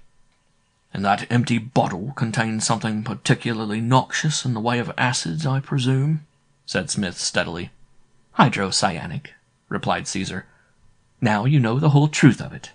I'm not going to explain to you the nature of the fraud, but it was a pretty bad one, and the old man was, of course, not in it." Smith did not reply. He sat hunched up in his chair, looking at the carpet. "I see," he said at last. "Somehow I thought there would come a time in our association when you would talk, and talk freely. You seem to be in pretty bad trouble, Caesar," said Smith. "Just leave me to think things out, will you?" And Caesar went back to Portland Place, cursing himself that he had been so communicative. As for Smith, he was interviewing Detective Steele, who had occupied the next room, and had taken a shorthand note of the conversation. Caesar had gone to Bilton's hotel, expecting something more than reproaches from his confederate, and it was absolutely essential that he should placate him, even if, in the act of placation, it was necessary to throw some light upon the dark past. It is history now that Caesar Valentine was arrested as he was entering his house and taken to Marlborough Street Police Station and charged with murder and attempted murder. He was relieved to discover a handcuffed Smith waiting in the charge room to share his ignominy. They were rushed before the magistrate, charged and remanded, and for 7 days these two men occupied adjoining cells in Brixton Jail and enjoyed the extraordinary privilege of meeting together in the exercise ground. Then one morning Smith disappeared, and Caesar did not see him again until he stepped onto the witness stand at the Old Bailey and began his evidence thus. "My name is John Gale. I am an officer of the Criminal Investigation Bureau, and I am known in the official records as Number 6. A week after the trial and its inevitable ending, John Gale, alias Smith, alias Number 6, met a pretty girl in the tea room of the Piccadilly Hotel. "I suppose you're awfully glad it's over?" said the girl, and Gale nodded. "There's one thing I wanted to know from you," he said. "I've never understood your attitude to me, Stephanie." Haven't you?" she said demurely. "I thought I'd been rather nice." "I don't mean that. I mean when you were watching Caesar Valentine in Paris, you were the witness of what was apparently a terrible crime on the Quai de Fleur." She nodded. "Yet you never showed the horror and loathing which one would have expected a properly constituted girl would have expressed for a man who had been guilty of such a vile deed." The girl laughed. "When I looked over the parapet," she said, "I really did think a murder had been committed. But when I saw the 2 boats with the French police picking up the murdered man and heard him using terrible language about the necessity for jumping in the Seine at midnight, I knew the whole scene had been carefully staged in order to bring you into close contact with Caesar Valentine. If I had any doubt at all," she said, "that doubt was dissipated when you let me out of the room in Portland Place, and I saw you scribbling your message on an envelope." He nodded. "It was the only possible way I could get into close touch with Caesar. As soon as I found he had taken an interest in me, as I knew he would, after the stories I'd carefully circulated through Chiso's about my depravity. I had those boats and that murdered man waiting on the Quai de Fleur night after night until a favorable opportunity occurred. You see, I'm only an amateur detective, but I have wonderful ideas." "What I admire about you," she smiled, "is your extreme modesty." Then, more seriously, "Have you discovered my father?" He nodded. "I found him weeks ago," he said. "But don't you think you've been rather cruel in keeping him away from Mother and me?" she asked. "Surely there's no reason why we cannot see him at once." He nodded. "There is a very great reason," he said quietly. "In 3 weeks' time I will bring you to your father, who is wholly ignorant of the fact that you and his wife are alive." "But why in 3 weeks?" she persisted. "That is my secret and his," said John Gale quietly, and the girl did not pursue the subject. Caesar Valentine was destined to meet his enemy first. On a certain morning they aroused him from a deep sleep, and he woke to find that the convict clothes he had been wearing the day before had been taken away, and that the suit he had worn at his trial had been substituted. He rose and dressed, and refused the ministrations of the chaplain, and ate a hearty breakfast. At 7:45 came the governor, and behind him John Gale. "Hello, Gale," Caesar greeted him. "This is the end of the road. It has been a most amusing experience. Take my advice," he said. "Have a hobby. It keeps you out of mischief. Even if it's only button-making, eh?" Gale made no response, and the governor signaled to somebody at the door, and a man walked in with the straps of his office in his hand.